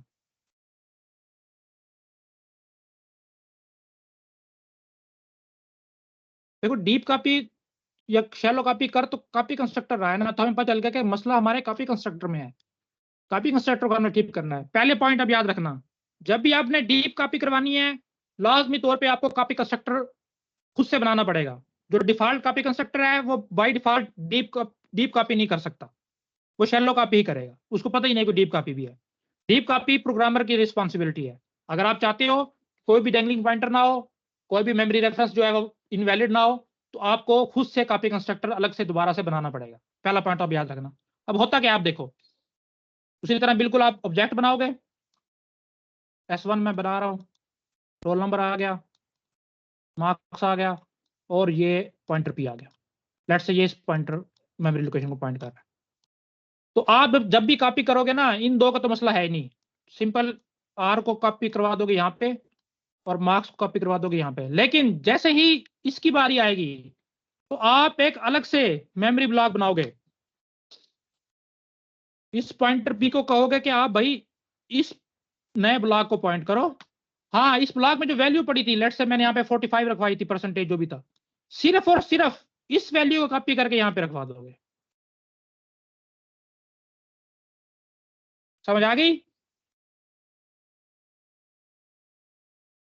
जी सर, उसके ओरिजिनल वैल्यू को कॉपी करवा रहे हैं, एड्रेस को नहीं करवा रहा सर। हाँ, एड्रेस को नहीं करवा रहा। अब लेट्स से इसके पास 101 एड्रेस था भी, इसके पास तो अलग आएगा ना, क्योंकि नया मेमोरी ब्लॉक बना, लेट्स से 102 आ गया, तो बेशक अब ये डिलीट होता रहे।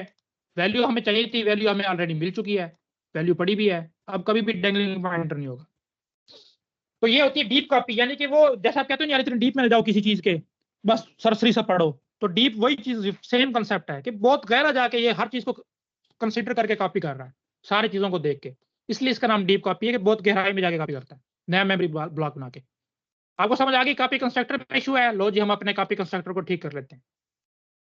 देखें जी, ये हमारा कॉपी कंस्ट्रक्टर था, तो वही काम मैं यहां करने लगा हूं जो मैंने पहले किया है। क्या किया मैंने? एक हीप में नया इंट टाइप का मेमोरी ब्लॉक बनाया था, यही किया था। Yes sir. और इसका एड्रेस किसको दिया था मैंने? जी सर, पॉइंटर को। पॉइंटर को। इसका भी पॉइंटर, सारे पॉइंटर का नाम तो सेम ही है बेशक जिस भी ऑब्जेक्ट को, क्योंकि क्लास में डिफाइन हुआ है। तो यही काम मैंने यहाँ पे कर दिया। अब ये चीज गौर से समझना क्या है। पहले मैं कर रहा था, देखो होगा अभी भी वही s.p, लेकिन बस इसकी वैल्यू, और वैल्यू आपको पता है डी रेफरेंस ऑपरेटर से चल जाती है। लाइन नंबर 26 की किसी को समझ नहीं आई तो बताए।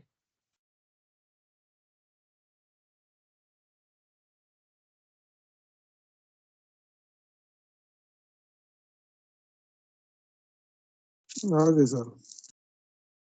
बस यही आपने नया काम करना है कि नया मेमोरी ब्लॉक बनाना है, और s.p को रेफरेंस करके, यानी कि डी रेफरेंस करके उसकी वैल्यू p को डी रेफरेंस करके उसमें रखवा दो। यानी कि s.p जिस मेमोरी ब्लॉक को पॉइंट कर रहा है उसमें जो वैल्यू पड़ी है वो उसमें रखवा दो जिसको p ब्लॉक कर रहा है, पॉइंट कर रहा है। क्योंकि आप इलस्ट्रेशन से आप समझ चुके हो, आपको आप कॉपी कंस्ट्रक्टर में इशू नहीं होना चाहिए।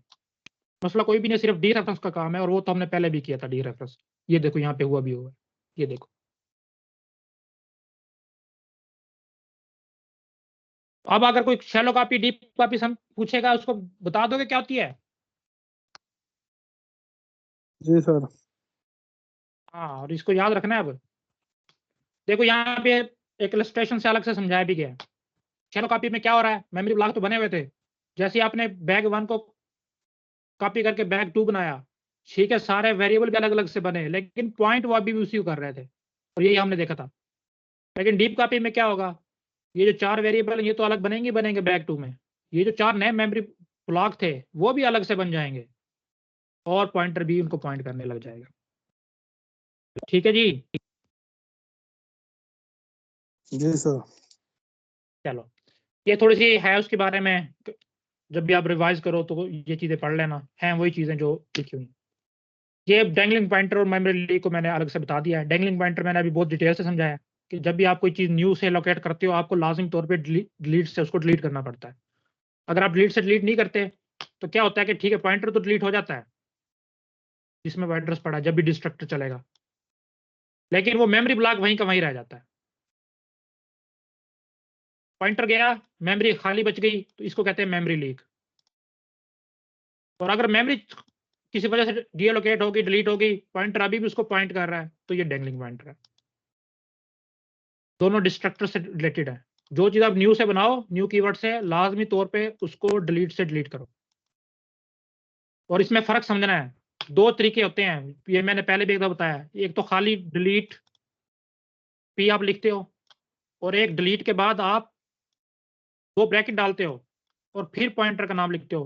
क्या फर्क है इन दोनों में जी, कौन बताएगा? डिलीट पी में और delete subscript operator D P में। उसको सर पॉइंटर को डिलीट करेगी और ये पूरी उसको मेमोरी को रे को डिलीट करेगा।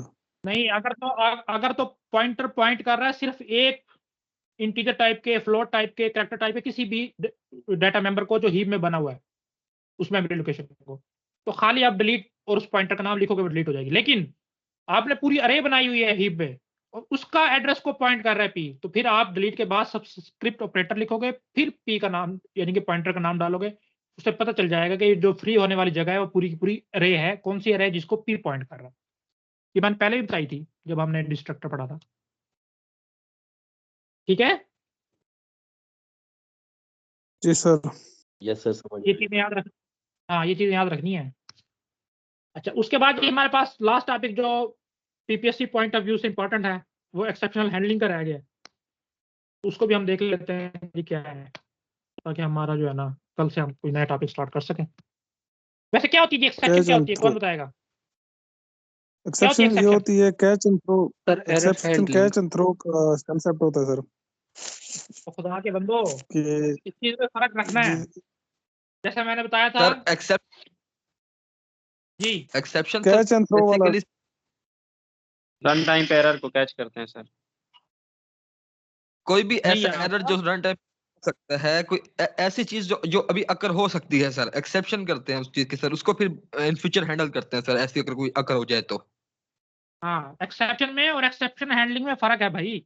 जैसे मैंने बताया था कि क्रिटिकल सेक्शन और क्रिटिकल सेक्शन प्रॉब्लम ये दो अलग अलग चीजें हैं। आपसे कोई क्रिटिकल सेक्शन पूछे तो आप वही क्रिटिकल सेक्शन प्रॉब्लम बता देते हो, या प्रॉब्लम पूछे आप क्रिटिकल सेक्शन बता देते हो। तो इसी तरह एक्सेप्शन और एक्सेप्शन हैंडलिंग में फर्क है।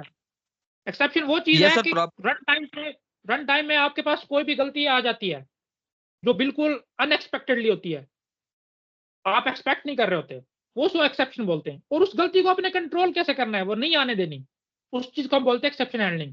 देखो आपने कोई भी प्रोग्राम लिखा है कि लेट्स से यूजर से आप मांग रहे हो कि यार मैं फैक्टोरियल का प्रोग्राम बना रहा हूँ, तो मैं यूजर से एक नंबर मांग रहा हूँ कि आप मुझे एक नंबर दो ताकि मैं उसका फैक्टोरियल फाइंड करके दूं, और मैं इसको एन में सेव करवा रहा हूँ, कोई इंटीजर वेरिएबल है मेरे पास। तो यूजर ने दे दिया मुझे -3। अब यूजर पे तो कोई कैद नहीं लगा सकता ना मैं कि यार वो सिर्फ पॉजिटिव वैल्यूज दे। अब -3 का मैं क्या निकाल के दूं उसको? तो जैसे आप इस फैक्टोरियल का प्रोग्राम बना के देखो और -3 का काउंट करने देखो, कंपाइल टाइम में कोई एरर नहीं आएगा, क्योंकि कंपाइल टाइम में उसमें गलती है ही नहीं, यूजर तो दे रहा है उसको रन टाइम पे वैल्यू। जैसे आप रन टाइम पे वैल्यू दोगे वो फौरन से क्रैश कर जाएगा, एक टन सी की आवाज आएगी और इस तरह करके कोई जो है ना लंबा चौड़ा सा एरर लिख के आ जाएगा, यानी प्रोग्राम चलने के बाद आपके पास एरर आएगा। ऐसे एरर जो रन टाइम पे आकर होते हैं उनको हम एक्सेप्शन बोलते हैं, और वो हमारे कंट्रोल में नहीं होते, क्योंकि वो यूजर टोटली इंटरेक्टिव सेशन होता है, यूजर पे डिपेंड करता है, यूजर पे तो हम कैद नहीं लगा सकते ना, ऐसी चीजों को बोलते हैं एक्सेप्शन।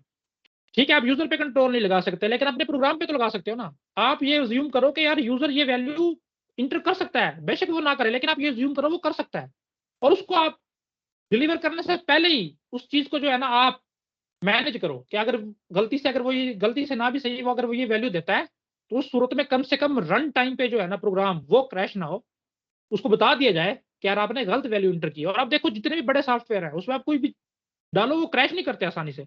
हाँ, वो आपको ये जरूर बता देते हैं कि यार आपने गलत वैल्यू डाल दिया, तो इस वजह से ये आपकी जो आउटपुट है वो नहीं शो करा सकता, ये इस चीज को प्रोसेस नहीं कर सकता। कभी भी आप देखो आपके प्रोग्राम जरूर क्रैश होते हैं रन टाइम पे, क्योंकि उसमें अभी एक्सेप्शन हैंडलिंग होती नहीं है।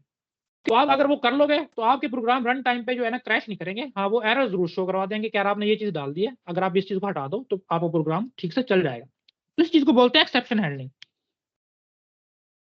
अच्छा, ये याद रखना कि जो C++ हमें प्रोवाइड कर रही है एक्सेप्शन हैंडलिंग के मैकेनिज्म, इसके अलावा भी हैं C++ में, जिससे आप बताते खुद भी इन चीजों को कंट्रोल कर सकते हो, लेकिन वो थोड़े से कह लो कि टफ है, या इनकी इंप्लीमेंटेशन आपके एंड पे ज्यादा है। ये क्योंकि बिल्ट इन फीचर है जो हम अभी देखेंगे, तो ये इनको इंप्लीमेंट करना कदरे आसान है। तो देखो जी, ये पहले पहले जो आप देख रहे हो एक्सेप्शन की है डेफिनेशन इसी तरह आपको बताई जाती है कि जो रन टाइम पे एरर आते हैं, कोई भी एबनॉर्मल बिहेवियर है, आपने जो एक्सपेक्ट किया था कि ये होगा उससे हट के कोई भी बिहेवियर प्रोग्राम शो कर रहा है, तो वो एक्सेप्शन की तरफ जा रहा है। तो देखो इसमें लिखा हुआ है कि एक्सेप्शंस आर ऑफ बीट, यानी कि रिदम से हटके, जो एक नॉर्मल उसका कह लो कि सिनेरियो था उससे हटके ऐसी सिचुएशन आ जाती है in program where program should be ready to handle it with appropriate response. तो आपने अपने प्रोग्राम को इस काबिल बनाना है कि अगर इस तरह का काम होता है तो आपका प्रोग्राम एप्रोप्रिएटली उसको रिस्पांस कर सके। हैंडलिंग का मैंने बता दिया कि उसी एक्सेप्शन जो आई है उसको आपने हैंडल करना है, कैसे हैंडल करना है वो हम आप देखते हैं। देखो जी, जो C++ हमें प्रोवाइड करती है वो ट्राई और कैच, इन दो तरीकों से जो है ना आप अपने प्रोग्राम में आने वाली एक्सेप्शंस को हैंडल कर सकते हो। अब ट्राई क्या है, कैच क्या है और थ्रो क्या है, ये क्योंकि यही तीन चीजें जो है ना PPSC में काफी दफा आ चुकी हैं, ट्राई ब्लॉक, थ्रो, कैच वगैरह, तो यही चीजें हम पढ़ेंगे। देखो, कोई भी ऐसी स्टेटमेंट जिसमें आपको लगता है कि अगर ये एग्जीक्यूट होगी और इसमें यूजर की तरफ से कोई ऐसी इनपुट आ सकती है जो मेरे प्रोग्राम को क्रैश करने का बाइस बन सकती है, वो स्टेटमेंट आप ट्राई ब्लॉक में डाल दोगे। एक ब्लॉक होता है, एक इसकी ओपनिंग पैराथीसिस होगी, एक क्लोज पैराथीसिस होगी, और उससे पहले कीवर्ड लगाया जाएगा ट्राई। अभी हम इसको इंप्लीमेंट करके देखेंगे, आपको समझ आ जाएगी। तो इसमें सिर्फ और सिर्फ आपने वही स्टेटमेंट्स डालनी है जिसमें पॉसिबिलिटी हो एरर आने की। अब देखो, फॉर एग्जांपल प्रिंट एफ है, ये सी आउट है, इस स्टेटमेंट में गलती आने का कोई चांस भी नहीं है। ये क्या कर रहा है कि जो आप इसको स्ट्रिंग लिटरल में लिख के दे रहे हो, सिर्फ और सिर्फ उसी चीज को एक स्क्रीन पे प्रिंट कर रहा है। लिखने को आप लिख सकते हो, लेकिन इसमें गलती आने की कोई चांस नहीं है। तो ऐसी चीजें जो आप बेशक इसमें ना लिखो ट्राई में। हाँ, आप यूजर से इनपुट ले रहे हो, स्कैन एफ करवा रहे हो, सी इन करवा रहे हो, उसमें गलती के चांसेस हैं कि यूजर कोई भी, अगर आप इंटीजर वैल्यू एक्सपेक्ट कर रहे हो वो डबल दे दे, कैरेक्टर दे दे, स्ट्रिंग दे दे, तो हाँ, इसमें हैंडल की गलती के चांसेस हैं। इसको आप ट्राई ब्लॉक में रखवाओगे हमेशा। ब्लॉक को बता रहा हूँ कि एक ब्लॉक होता है ओपनिंग पैराथीसिस, क्लोजिंग पैराथीसिस, और उससे पहले ट्राई का कीवर्ड, अभी हम देखेंगे। अच्छा, थ्रो दूसरा जो हमारे पास कीवर्ड है, ये तीनों आपके पास कीवर्ड है। थ्रो क्या है? अब अभी मैंने अभी सीन की एग्जांपल दी है कि यूजर ने जो है ना आपने यूजर से कहा कि मुझे एक नंबर इंटर करो, और यूजर ने नेगेटिव नंबर इंटर कर दिया। तो सीन के फौरन बाद आप क्या करोगे, उसको चेक करोगे कि ये जो नंबर आया है क्या ये इंटीजर है, और अगर इंटीजर हुआ तब तो उसका नॉर्मल बिहेवियर है, ठीक है।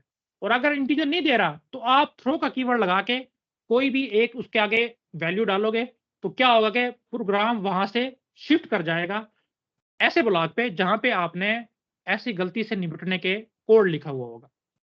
अभी थोड़ी सी चीजें मुश्किल लग रही होंगी, अभी आप इसको कोड में देखोगे आपको आसान लगेगी।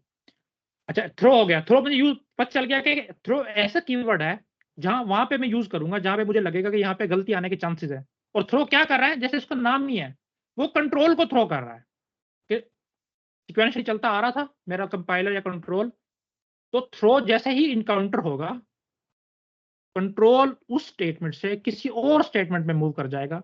और वो कौन सी स्टेटमेंट्स होंगी, वो कैच ब्लॉक में होंगी। तो देखो, तीसरे नंबर पे हमारे पास कैच ब्लॉक ही है। कैच भी एक ब्लॉक है, बिल्कुल फंक्शन की तरह होता है। फंक्शन से क्या मुराद है कि ट्राई में जैसे मैंने बताया था कि ट्राई का कीवर्ड है और ओपनिंग और क्लोजिंग पैराथीसिस है पास, लेकिन कैच में आपके पास जैसे फंक्शन में होता है, आपने एक ब्रैकेट ओपन की, क्लोज की, उसके अंदर आर्गुमेंट्स वगैरह आने के चांस कुछ तरीके होते हैं, बिल्कुल उसी तरह लिखा जाता है जैसे फंक्शन लिखा जाता है, लेकिन ये फंक्शन नहीं है, याद रखना, ब्लॉक है। तो कैच में तमाम तरह वो कोड डालोगे कि अगर कोई आप एक उसमें कोड प्रोग्राम में एरर आता है तो आप उसको कैसे करना चाह रहे हो, कैसे हैंडल करना चाह रहे हो, उसको मैनेज कैसे करना चाह रहे हो। तो ये तीन लफ्ज आपने याद रखने हैं, ट्राई, थ्रो और कैच, तीनों कीवर्ड्स हैं, एक्सेप्शन हैंडलिंग में काम आते हैं। सिंटैक्स देख लो जिसका, देखो ट्राई ब्लॉक कैसे होगा। सॉरी,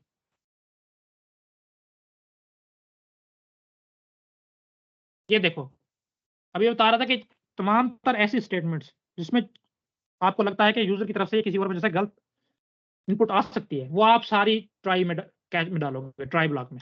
लेट्स से कि मैंने यहाँ पे एक सी इनकी स्टेटमेंट डाल दी, अभी मैं आपको प्रैक्टिकली करके दिखाऊंगा, आपको ज्यादा क्लियर होगा। तो उसके बाद एक बात, कुछ रूल्स है यहाँ पे याद रखना है। ट्राई ब्लॉक के हमेशा बाद कैच ब्लॉक आएगा। ये नहीं कि ट्राई आपने लगाया यहाँ पे, उसके बाद कोई और कोड डाल दिया और उसके बाद जाके बाद में कहीं पे कैच लगा रहे हो, नहीं, ये फिर प्रोग्राम नहीं चलेगा। जहां पे ट्राई का ब्लॉक खत्म हो रहा है, वेरी नेक्स्ट लाइन से आपने कैच का ब्लॉक शुरू करना है। ठीक है, कैच लिखने का क्या तरीका है, कैच कीवर्ड स्मॉल की सी में है, ये लिखते हुए लिखा नहीं जा रहा था मुझसे, ऑटो जो कर रहा था। स्मॉल सारे कीवर्ड जितने भी हैं वो स्मॉल लेटर से ही शुरू होते हैं। तो कैच मतलब लिखोगे, उसके बाद यहाँ पे ये एक आर्गुमेंट्स आप दे भी सकते हो, टाइप भी बता सकते हो, आर्गुमेंट दोनों बता सकते हो, नहीं भी बता सकते हो, मैं अभी करके दिखाऊंगा, आपको क्लियर हो जाएगा ये क्या चीज़ है। तो बस आप यहाँ पे लगाओ, कोई इंटीजर, कैरेक्टर, डबल, कुछ भी टाइप का एक टाइप होगी और कुछ आर्गुमेंट्स होंगे। उसके बाद यहाँ पे आप तमाम तरह वो कोड लिखोगे कि अगर ये एक्सेप्शन आती है तो उसके साथ आपने क्या करना है। अच्छा, एक ट्राई के साथ आप मल्टीपल कैच ब्लॉक भी लगा सकते हो। जितने मर्जी लगा लो, लेकिन रूल यहाँ पे भी वही है, ट्राई के फौरन बाद कैच, और जहां पे एक कैच खत्म हुआ वेरी नेक्स्ट स्टेटमेंट दूसरा कैच ब्लॉक की होगी। ये नहीं है कि यहाँ पे एक कैच खत्म हो गया जी, बीच में आप कुछ और चीजें डाल दो और फिर आप कैच 2 लगा रहे हो, नहीं, ये फिर भी नहीं चलेगा। सारा काम इस तरह ही करना है, ट्राई और कैच के चीज के बीच में कोई भी एक्स्ट्रा स्टेटमेंट नहीं आ सकती। जहां से ट्राई शुरू हुआ और खत्म हुआ फौरन से कैच शुरू होगा। और ये चीजें, ये अभी आपको हवाई बातें लग रही होंगी, चलें हम इसको प्रैक्टिकली करते हैं, फिर आपको समझ आ जाएगी।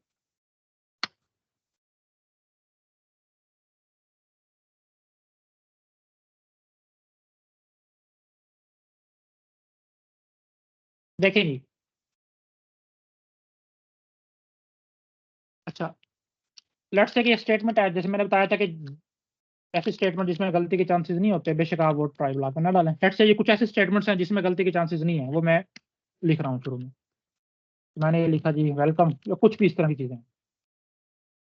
अच्छा, अब मैं जो है ना यूजर से कोई वैल्यू इंटर करवाना चाह रहा हूँ, लेट्स से सीन करवा रहा हूँ, और उससे पहले मुझे जाहिर बात है कुछ चीज बनानी पड़ेगी।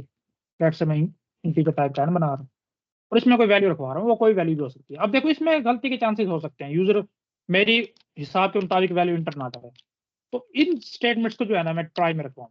बस ट्राई कुछ भी नहीं है, एक ब्लॉक आपने अलग से बना लेना। तो ये लो जी, मैंने ट्राई ब्लॉक बना लिया और इस स्टेटमेंट को जो है ना मैंने उसमें रख दिया ट्राई ब्लॉक। अब मैं यहाँ पे लगा सकता हूँ कि यार लेट्स से अगर जो यूजर ने इंटर किया है ना n, वो छोटा है 0 से, तो क्या करे जी, आप एक्सेप्शन थ्रो कर दो। थ्रो करने के लिए आप हमेशा कीवर्ड यूज करोगे थ्रो, ठीक है। और उसके बाद आप कोई एक कांस्टेंट डालोगे।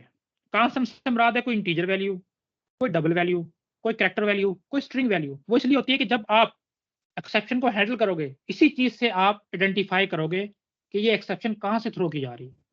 तो लेट्स से मैं अभी पे यहाँ पे 10 डाल देता हूँ, तो कोई 10 नंबर मैंने इस एक्सेप्शन को दे दिया, ठीक है जी। ये मेरी यहाँ से थ्रो हो गई। नीचे यहाँ पे मैं डाल देता हूँ एक और statement, let's say C out मैंने कोई डाल दिया इन ट्राई ब्लॉक, कि अभी भी मैं ट्राई ब्लॉक के अंदर ही हूँ और यहाँ पे मैंने बाहर आ गया। अच्छा देखो, ट्राई ब्लॉक कहाँ पे खत्म हो रहा है, यहाँ पे। मैंने कहा कि उसके फौरन बाद आप कैच ब्लॉक शुरू करोगे। कैच ब्लॉक का क्या तरीका कार है, कैच कीवर्ड है, ये 2 ब्रेसेस हैं, और उसके बाद जैसे फंक्शन का बॉडी शुरू होती है वैसे बिल्कुल। अच्छा, इसमें आप देखो कैच के इनके अंदर जो है ना आप कोई डाटा टाइप डालोगे। अब वो प्रिमिटिव भी हो सकती है, यूजर डिफाइंड भी हो सकती है। अभी हम प्रिमिटिव के साथ कर रहे हैं, तो मैं यहाँ पे इंटीजर डाल रहा हूँ। और जैसे हम फंक्शन में करते थे कि कोई वैल्यू आएगी, आपको किसी ना किसी वेरिएबल में स्टोर करवानी पड़ेगी, तो उसी तरह एक डमी वेरिएबल का नाम लेट्स से मैं यहाँ पे कह रहा हूँ कि ई है, जिसमें ये वैल्यू थ्रो होके आएगी। तो बस कंट्रोल यहाँ पे आ जाएगा, उसके साथ आप जो मर्जी कर लो। अभी मैं सिर्फ आप करवा रहा हूँ कि एक्सेप्शन नंबर 10 मेरे पास, यानी कि ई में जो भी वैल्यू आएगी वो पहुंची। हाँ जी, इतने तक की समझ आई है? जी सर। यस सर, समझ आ गया। अब बाहर आके मैं कर देता हूँ कि इन लास्ट लाइन, बल्कि मैं कर देता हूँ कि आपको पता चले कि ये लास्ट लाइन। अभी मैं इस प्रोग्राम को रन करके देखता हूँ। अच्छा, ये याद रखने के देखो जी, वेलकम तो शो हो गया। अब मुझसे वो नंबर मांग रहा है। अच्छा, मुझे क्यों नहीं शो हो रहा है, क्योंकि मैंने यहाँ पे कुछ चीज़ लिखवाई नहीं है। लेट्स से मैं लिखवा लेता हूँ, सी आउट करवा के कोई नंबर इंटर करो, इंटर नंबर, ताकि मुझे पता चले ना हो क्या रहा है। तो जी बिल्कुल अलग से करता हूँ। देखो जी, वो वेलकम चल गया क्योंकि ये ट्राई से बाहर था, तो इसमें कोई गलती के चांसेस नहीं थे। मेरा ये लाइन नंबर 6 लिखने का मतलब ऐसा था कि यहाँ पे कोई भी कोड ऐसा जिसमें गलती के चांसेस ना हो, वो आप ट्राई से बाहर रखवाओ। अब देखो, ट्राई के अंदर मैंने रखवाया है वो कोड जिसमें गलती के चांसेस हो सकते हैं, क्योंकि मैं यूजर से वैल्यू ले रहा हूँ। तो उसने कहा जी मुझे नंबर इंटर करो, मैंने क्या लो जी, मैंने 8 इंटर कर दिया। तो देखो जी 8 इंटर हुआ, उसके बाद कुछ भी नहीं हुआ। क्यों नहीं हुआ, कौन बताएगा मुझे जी? सर आपने कंडीशन लगाई हुई है वो इफ वाली सर, तो उसको उसने क्या कौन अगर ठीक है, नेगेटिव हुआ तो वो चलेगा, वरना नहीं चलेगा। अभी भी यहाँ पे कंडीशन लगी हुई है। इफ की कंडीशन लगी हुई है, ठीक है। यस लेकिन इसके बावजूद यार लाइन नंबर 18 तो मेरी फिर भी चलनी चाहिए। लेट्स से मैं भी इसको रीरन करता हूँ, फिर हम देखते हैं कि क्या इशू है इसमें। ठीक है, अभी देखो मैंने क्या नंबर इंटर किया दूसरी बार, -3 तो फौरन से वो चली और एक्सेप्शन भी इसमें देखो। अभी मैंने सिर्फ आपको बताया कि हाँ चलती है चीजें, और उसके बाद जो है ना उसने कहा कि एक्सेप्शन नंबर 10 आई है, अब इसको अपनी मर्जी से जैसे मर्जी इसको हैंडल कर लो, वो आपके एंड पे। ठीक है, सर जैसे 404 का आता है सर, कोई भी एरर आता है, ये इसी चीज को बिल्कुल मतलब होता है ना हमारे पास? बिल्कुल ऐसी होती जी सर ठीक है। है। ठीक है, तो ये इसी चीज को कहते हैं कि ये जी एक्सेप्शन हैंडल कर ली मैंने। अभी पहला प्रोग्राम क्या था कि वो -3 इंटर कर रहा था, तो रन टाइम पे कोई भी एरर आ सकता है। अभी तो मैंने कोई चीज की नहीं है ना, सिर्फ वैल्यू ली है। अगर मैं चारों को मैं फैक्टोरियल काउंट करूँ या कुछ भी करूँ तो उसमें एरर आ सकता था। अभी तो मैंने सिंपल सिंपल चीजें करके दिखाई हैं, और मैंने सिर्फ इसी पे शर्त लगाई है कि मैं इसी पे चेक कर रहा हूँ कि अगर तो वैल्यू इंटर कर रहा है वो, तो उसी पे शर्त लगा दो। अच्छा, दूसरी चीज देखो, मैंने बताया था कि मल्टीपल कैच ब्लॉक हो सकते हैं। देखो तो एक कैच खत्म हुआ, दूसरा मैं वहीं पे शुरू कर रहा हूँ। अब मैं कर रहा हूँ डबल के साथ, कि अगर कोई डबल वैल्यू वाली एक्सेप्शन आती है तो उसको मैं यहाँ पे शो करवा सकता हूँ। लेट्स से मैं इसी को कॉपी करके यहाँ पे पेस्ट कर रहा हूँ, और यहाँ पे डी की वैल्यू शो करवा लेता हूँ। अच्छा, अब मैं जो है ना 10 की बजाय यहाँ पे भेज देता हूँ 4.5। अब मैं इसको रन करता हूँ जी।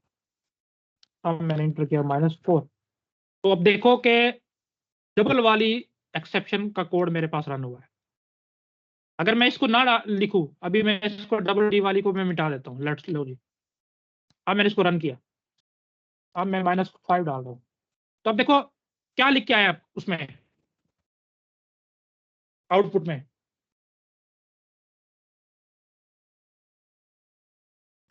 कोई पढ़ के exception सुनाए is equal मुझे। to 4.5 exception is equal to 4.5 last line ये आ रहा है जब -4 एंटर किया। आपके पास फिर कोई पुराना शो हो रहा है। आगे कोई और पढ़े। सर हाँ जी स्क्रीन सर, अब आ गया terminated call sir after throwing and start of double. Instant of double. उसने कंडीशन चेक की कि क्या भेजा जा रहा है वो 0 से छोटा है। हाँ जी 0 से छोटा था, तो उसने अपने हिसाब से थ्रो कर दी एक्सेप्शन। उसने कहा जी एक्सेप्शन नंबर ये 4.5 है। अब मैंने बताया था जो वैल्यू फेंकी जा रही है, थ्रो की जा रही है, कैच भी उसी हिसाब का होना चाहिए। देखो अब डबल टाइप की वैल्यू फेंकी जा रही है, लेकिन मेरे पास सिर्फ एक कैच ब्लॉक है, और वो एक्सपेक्ट कर रहा है कि मेरे पास सिर्फ और सिर्फ इंटीजर टाइप की एक्सेप्शन आएगी।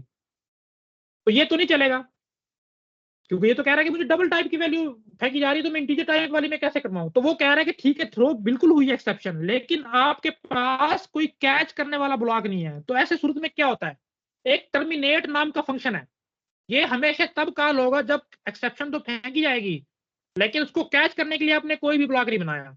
तो कंपाइलर तो नहीं, सॉरी, तो ऑपरेटिंग सिस्टम एक टर्मिनेट नाम का फंक्शन है, तो बाय डिफॉल्ट वो रन हो जाता है, और वो क्या करता है, इस पूरे प्रोग्राम को अबॉर्ट कर देता है। तो लेट्स से कि अभी यहीं पे मैं अगेन एक नया कैच ब्लॉक बना लेता हूं, और उसमें मैं कह देता हूं कि डबल टाइप की एक्सेप्शन को हैंडल करे, और अब मैं इस प्रोग्राम को रन करता हूं। अब बेशक मैं -5 वैल्यू डाली, लेकिन अब मुझे इसको मिटाना पड़ेगा। लेट्स मैंने इसको कर दिया। अब मैंने -5 वैल्यू डाली, तो वो थ्रो कर रहा है 4.5 को। तो लो जी, इंटर नंबर किया मैंने कहा जी -9। तो अब देखो, अब उसने ऐसा टर्मिनेट नाम का कोई भी फंक्शन रन नहीं किया, कोई कुछ नहीं किया, क्योंकि अब मैंने डबल टाइप की वैल्यू के लिए भी ऑलरेडी ही कैच ब्लॉक बनाया हुआ था। उसने इस किस्म की एक्सेप्शन को हैंडल कर लिया। इसी तरह आप तीसरा भी कोई बना सकते हो। डबल का मैंने बनाया, आप जो है ट्रैक्टर के लिए बना लो कोई। अगर ट्रैक्टर टाइप की आएगी तो वो यहाँ पे हैंडल हो जाएगी। ठीक है, समझ आ रही है इस चीज की कि आप एक ट्राई के साथ मल्टीपल भी लगा सकते हो। जी अच्छा, सर समझ आ अभी गया सर। देखो ये जो जी 4.5 आपने थ्रो किया है, ये फ्लोट जी टाइप नहीं है, जैसे डबल डबल में हम क्यों ले रहे हैं? ये डबल और फ्लोट में थोड़ा सा फ्लोट डिफरेंस तो बता वैल्यू दें है यहाँ पे। ना, फ्लोट वैल्यू डबल है ना, फ्लोट हो गया उसका सर। फ्लोट में रखो, डबल में रखो, आपकी मर्जी है। डबल डेटा टाइप है ना, फ्लोट में रखवा लो आप, कोई मसला नहीं है। ऊपर से वो जी नहीं, सर ज्यादा डबल जगह और उसके लेती है। सर फ्लोट एक एक दूसरे की जी जगह जी, यूज हो सकते हैं, डबल और फ्लोट। नहीं दूसरे की जगह नहीं, फ्लोट छोटी डेटा टाइप है, उसमें छोटे डेसिमल पॉइंट्स तक वैल्यू आती है। डबल वो थोड़ी ज्यादा है, उसमें सर वो ज्यादा। जी सर वो 4 बाइट्स की 8 बाइट का है सर। जी बिल्कुल। अच्छा देखो, इसी तरह मल्टीपल आपके कैच ब्लॉक हो सकते हैं, लेकिन आप चाहते हो कि यार बेशक इंटीजर टाइप की एक्सेप्शन थ्रो हो, डबल टाइप की, फ्लोट टाइप की, कैरेक्टर टाइप की, स्ट्रिंग टाइप की, जो भी हो, मैं सबके लिए एक सिंगल कैच ब्लॉक बनाऊं, तो ऐसा भी पॉसिबल है। फिर आप उसके लिए क्या करोगे, देखो एक ही कैच ब्लॉक बनाओगे और उसमें 3 डॉट डाल दोगे बस। उसके बाद जो बेशक इंटीजर टाइप की होगी, फ्लोट टाइप की होगी, कैरेक्टर टाइप की, स्ट्रिंग टाइप की, यूजर डिफाइंड टाइप की, जो भी आपकी एक्सेप्शन आएगी वो सीधा इसी कैच ब्लॉक में आएगी और यहीं से जो है वो कह लो कि वो हैंडल हो जाएगी। ठीक है।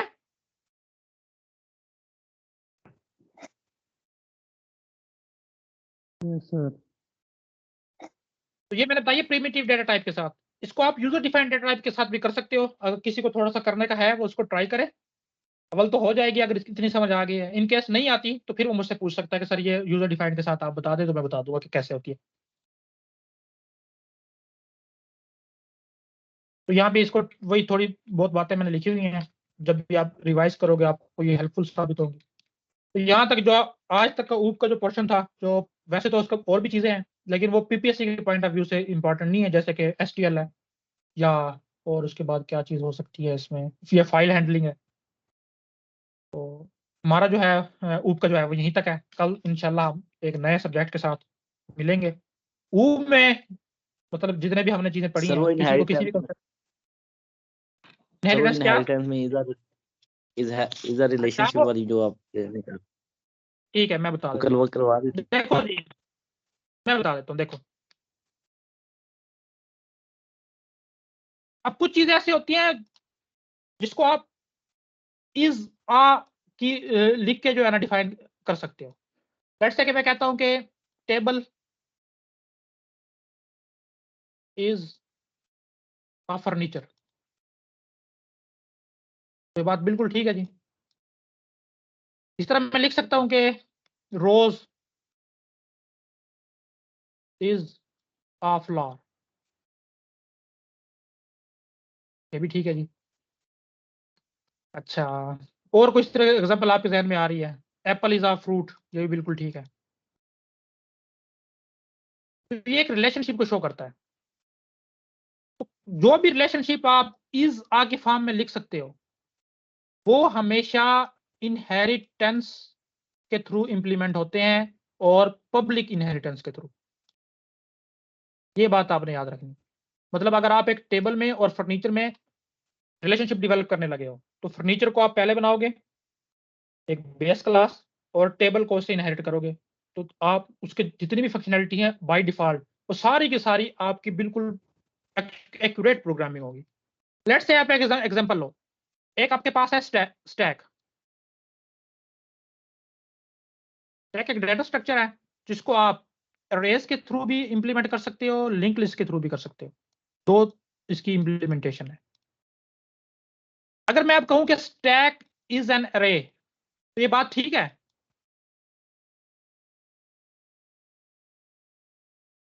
बताओ जी, क्या स्टैक एक अरे है? नहीं सर, रे नहीं है। नहीं। लिंक आप लिस्ट भी हो ये जरूर सकती कह है। सकते हो stack is implemented by an array, लेकिन स्टैक एक अरे नहीं है। तो अगर आप एक अरे टाइप के क्लास में और स्टैक टाइप के क्लास में पब्लिक इनहेरिट करके उसको इंप्लीमेंट करने की कोशिश करोगे, आपको मसाइल का सामना करना पड़ेगा। ठीक है। Yes sir. मानते हो या इस बात को नहीं मानते? तो प्रैक्टिकली करके दिखाना पड़ेगा। अगर आप सी प्लस नहीं प्लस सर यकीन मान रहे करते हैं। हो तो मान लो, वरना कहते हो तो मैं इंप्लीमेंट सर करवा देता मान हूँ रहे 2-4 हैं। मिनट में। अभी नहीं नहीं 2-4 मिनट सर, ये लगेंगे। समझ आ रही है सर, ये समझ अच्छा आ तो रही है, स्टैक इसी को, तरह बस बता दो। हाँ तो स्टैक और फिर इसमें जो है ना या प्राइवेट इनहेरिटेंस होगी या प्रोटेक्टेड होगी, वो केस स्पेसिफिक है, लेकिन कम से कम पब्लिक इनहेरिटेंस नहीं होगी। ये बात मैंने बतानी थी उस दिन आपको। जब भी किसी भी स्टेटमेंट को, किसी भी रिलेशनशिप को आप इज ए लिख के डिफाइन कर सको, उसमें हमेशा पब्लिक इनहेरिटेंस होगी। और उसमें फिर जितने भी रूल्स होंगे वो सारे के सारे ठीक बैठेंगे। लेकिन अगर आप किसी चीज को इस तरह नहीं लिख सकते और उसको आप पब्लिक इनहेरिटेंस के थ्रू इंप्लीमेंट करने की कोशिश करोगे सी प्लस प्लस में, वो आपको मसाइल का सामना करना पड़ेगा। उसकी सबसे बेस्ट एग्जांपल स्टैक और अरे की है। आप पहले एक अरे की क्लास बनाओ, उसमें 2000 वो इंसर्ट वगैरह के फंक्शन लगाओ, और फिर स्टैक को उसमें इंप्लीमेंट करने की कोशिश करो, आप देखोगे ये एक जगह आके आप फंस जाओगे। आपको लाजमी तौर पे जो पब्लिक विजिबिलिटी मोड है उसको चेंज करके प्राइवेट करना पड़ेगा, फिर आपका काम बनेगा। अगर आप करना चाहते हो तो मैं कोड इसका शेयर भी कर दूंगा, कोड के सेक्शन में आप उसको देख लेना, वरना आप खुद करके देख लो। कभी भी पब्लिक इनहेरिटेंस नहीं होगा, हमेशा आपको मसाइल का सामना करना पड़ेगा। क्या सामना करना पड़ेगा वो आप जब इंप्लीमेंट करोगे आपको पता चलेगा। तो आपको हमेशा कोड इसको भी शेयर प्राइवेट कर, मैं कर दूंगा कोड शेयर इसका, ठीक है। मैं अभी बना के जो है ना इसमें शेयर कर देता हूँ कोड के फोल्डर में, ठीक है। जी सर, ठीक है सर। चलो जी, अच्छा नेक्स्ट अब हमने क्या क्या पढ़ना है, क्या सजेस्ट करते हो आप लोग? डाटा स्ट्रक्चर करें? डाटा स्ट्रक्चर, जी सर ठीक है। ठीक है जी, चलते हैं हम इंशाल्लाह कल से जो है ना फिर डाटा स्ट्रक्चर स्टार्ट करेंगे। तो ऊप का यार इसमें 3-4 कंसेप्ट हैं, खासतौर पे पॉलीमॉर्फिज्म को लेके, जो इंटरव्यू पॉइंट ऑफ व्यू से बहुत इंपॉर्टेंट है। तो पॉलीमॉर्फिज्म तो मतलब मैं आप पहले भी मैंने बताया था कि मैं जो है ना ऊप के किसी भी टॉपिक को रिवाइज नहीं करता, चाहे एमसीक्यूज हो या चाहे रिटन टेस्ट हो, लेकिन एमसीक्यूज में मैं जो है ना पॉलीमॉर्फिज्म को रिवाइज करके जरूर जाता हूँ। तो आप भी जो है ना कम से कम पॉलीमॉर्फिज्म को आप जब भी किसी इंटरव्यू में जाने लगो तो लाजमी, या रिटन टेस्ट में भी जाओ। बाकी आपको मैं नहीं कहता कोड वगैरह की देखने की जरूरत नहीं है, मैंने पहले ही बताया था कि कोड नहीं आता, लेकिन कम से कम ये जो कंसेप्ट्स है तो पॉलीमॉर्फिज्म में जितने भी यूज हो रहे हैं वो लाजमी तौर पे देख के जाइएगा, बेशक इंटरव्यू में जा रहे हैं, बेशक कि आप किसी रिटन टेस्ट के लिए जा रहे हैं। तो उसमें से हो सकता है कि कोई सर क्वेश्चन आ जाए, आएगा तो, अगर आएगा तो जी सर पेपर के तो लिए, इसके रिटर्न बाद पेपर के लिए कौन कौन से सब्जेक्ट सी रह गए? प्लस की कौन कौन सी हमारा डाटा इंपॉर्टेंट स्ट्रक्चर चीजें रहता करके? है। रिटन टेस्ट में ऊब में पूछ रहे हैं आप? जी जी सर, ऊप के अंदर ये पेपर के लिए friend function, important. Friend function और पॉलीमॉर्फिज्म। जी sir, sorry. Friend friend functions, friend class जी और सर, पॉलीमॉर्फिज्म, ये चीज। ये 3 चीजें। सही सर, जी सर ये थैंक यू। कितने सब्जेक्ट रह गए अब हमारे, कौन कौन से रह गए? डाटा स्ट्रक्चर या आर्टिफिशियल इंटेलिजेंस? ठीक है, और एक एल्गोरिथम्स का, design and analysis of algorithms. ये बड़ा टफ सब्जेक्ट है, डाटा स्ट्रक्चर और ये दोनों बड़े टफ सब्जेक्ट्स हैं, इसलिए मैं कह रहा था कि और ज्यादा टाइम ऑपरेटिंग हमारे पास बचे। ऑपरेटिंग सिस्टम यार जो आप लोग लेट ज्वाइन किया ना, उनको मैंने पहले भी बताया था कि मैं आप लोगों को अलग से करवाऊंगा। तो जिन्होंने पढ़ लिया है तो वो जी बेशक मतलब ना ज्वाइन करें। तो जो आप लोग हो जी जिन्होंने लेट ज्वाइन किया था तो उनको अलग से करवाया जी जी जाएगा, वो उसके बारे में बेफिक्र। जी जी सर, हम सर उसकी क्लास की कोई टाइमिंग अभी ना बना लें कि कहीं टेस्ट फरवरी के एंड पे अगर आ जाए तो फिर, नहीं, फरवरी अगर के कोई एंड पे अब क्लास नहीं की आता टाइमिंग नबील, और आप बन। बेफिक्र रहें। अब नहीं आता वो, अब जो हालात बन गया है ना, अच्छा अब बिल्कुल भी नहीं आ सकता। अब तो मार्च में भी मुश्किल लग रहा है। अब मतलब देखो इजीली हमारे कवर नेक्स्ट हो पूरा, जाए सर उससे पहले पहले। हाँ नेक्स्ट पूरा वीक जो है ना पेपर नहीं हो डीबीएम सकते, मतलब 10 तक। जी सर, डीबीएमएस की टेस्ट का सर आपने बताया था, तो 24 ही है सर फिर, 26 नहीं, 12 बजे तक। अब तो हालात चेंज हो गया ना, अब 2 वीक के जो है ना आपके वैसे पोस्टपोन हो गए हैं पेपर्स। तो अगर उसको भी आप अकोमोडेट करो तो कम से कम भी जो है ना अब आपके मार्च के एंड में जाके नजर आ रहे हैं, अगर होगे तो। अगर रोजों में अलाउ करते हैं पीपीएससी वाले वगैरह ना, तो फिर ईद के बाद ही सोचो। अब अगर हो जाता तो अच्छा था, लेकिन अब अगर रमजान में हो गए तो ठीक, वरना फिर ईद के बाद ही देखो, फिर बात अब अप्रैल तक जाएगी। सर अब ये सिनेरियो काफी चेंज हो। इलेक्शंस के बाद कैंसिल होने का भी है खदशा? नहीं नहीं नहीं, पीपीएससी पे इलेक्शंस का कोई फर्क नहीं पड़ता, कम से कम ये रिक्रूटमेंट प्रोसेस में। हाँ अगर वो डिपार्टमेंट खुद कहे कि अब हमें जरूरत नहीं है तो विदड्रॉ कर ली जाती है, लेकिन हायर एजुकेशन में ऐसी कोई रिवायत नहीं है कि वो एकदम सीट्स अनाउंस करके विदड्रॉ करवा ले। तो पीपीएससी से कोई फर्क नहीं पड़ता। इसकी रिक्रूटमेंट बेशक कोई निगरान हुकूमत आए, इलेक्शन हो रहे हो, जो भी हो रहा हो, ये इसकी रिक्रूटमेंट प्रोसेस चलता रहता है। हाँ आपकी जो इसके बाद ट्रांसफर पोस्टिंग होती है वो निगरान हुकूमत के दौर में नहीं हो सकती, उसके लिए स्पेशल इलेक्शन कमीशन से इजाजत चाहिए होती है। तो लेकिन अब तो वैसे अगर इलेक्शन हो जाते हैं तो परमानेंट गवर्नमेंट आ जाएगी, तो आपके लिए वो भी प्रॉब्लम नहीं बनेगी। लेकिन भी जो इलेक्शन के दौरान जो पूरा ये वीक है, मतलब अभी देख लो आप कि 1 फरवरी तक तो वैसे कोई प्लानर में नहीं है अभी तक, और अगला वीक वैसे ही उसके बाद वाला जो फर्स्ट वीक है वो पूरा इलेक्शन में जाएगा। मतलब अभी 23 है, 7 और 8 15 दिन, 15 दिन तो वैसे आपके ज़ाया हो गए ना। इनमें तो अगर पीपीएससी चाहे भी तो प्लान नहीं कर सकती कोई भी पेपर, और 15 दिन उन्होंने वैसे पोस्टपोन कर दिया, तो महीना आपको लाजमी टाइम मिल जाएगा। महीना जो है अगर वो रमजान में अकोमोडेट करते हैं। अगर रमजान में नहीं करते फिर आप समझ लो कि आपके पास 2 महीना एक्स्ट्रा मिल गए हैं आपको। आप सर क्या देखते और हैं मार्च का एंड आपको यार लग जो रहा है कैसे? पिछले पिछले दफा जो पेपर्स थे ना वो पिछले साल 2022 में तो रमजान में नहीं हुए थे। और मुझे याद है कि जो 2017 के दौर था उनमें रमजान में पेपर हुए थे। वो हमारा इनिशियल दौर था, नए नए हम फ्री हुए थे, तो रमजान में मुझे याद है कि हमने पेपर दिए थे। तो लेकिन उसके बाद मुझे याद नहीं कि रमजान में पेपर हुए हों। लेकिन कोई पता नहीं चलता, वो रख भी सकते हैं। इन पे ये तो नहीं है कहीं कहीं ना कोई मैनिफेस्टो में शामिल है कि रमजान में पेपर नहीं करने। अगर वो कर दे तो सर देने पड़ेंगे। सर डीबीएमएस के जी टेस्ट का बता दें। 26 की रात 12 बजे तक टाइम है फिर डीबीएमएस का सर। हाँ वो जो मैंने लिखा था यार बहुत टाइम है। जो बंदे कह रहे थे कि सर टाइम कम है, वो यार अभी तक वहां पे बैठा हूं, मैं इनको वो कर दूं। ओहो हम्म, तो टाइम तो बहुत है यार, कि 3 दिन बहुत नहीं है। सर कल का दिन वैसे है, 2 दिन आगे 25-26 ट्रेनिंग है हमारी। चलो अगर कोई इशू हुआ तो फिर हम इसको मजीद एक्सटेंड कर लेंगे। ओके सर, शुक्रिया। चले ठीक है जी, ख्याल रखिएगा अपना सब लोग। तो इंशाल्लाह ताला कल हम फिर एक नए सब्जेक्ट के साथ मिलते हैं।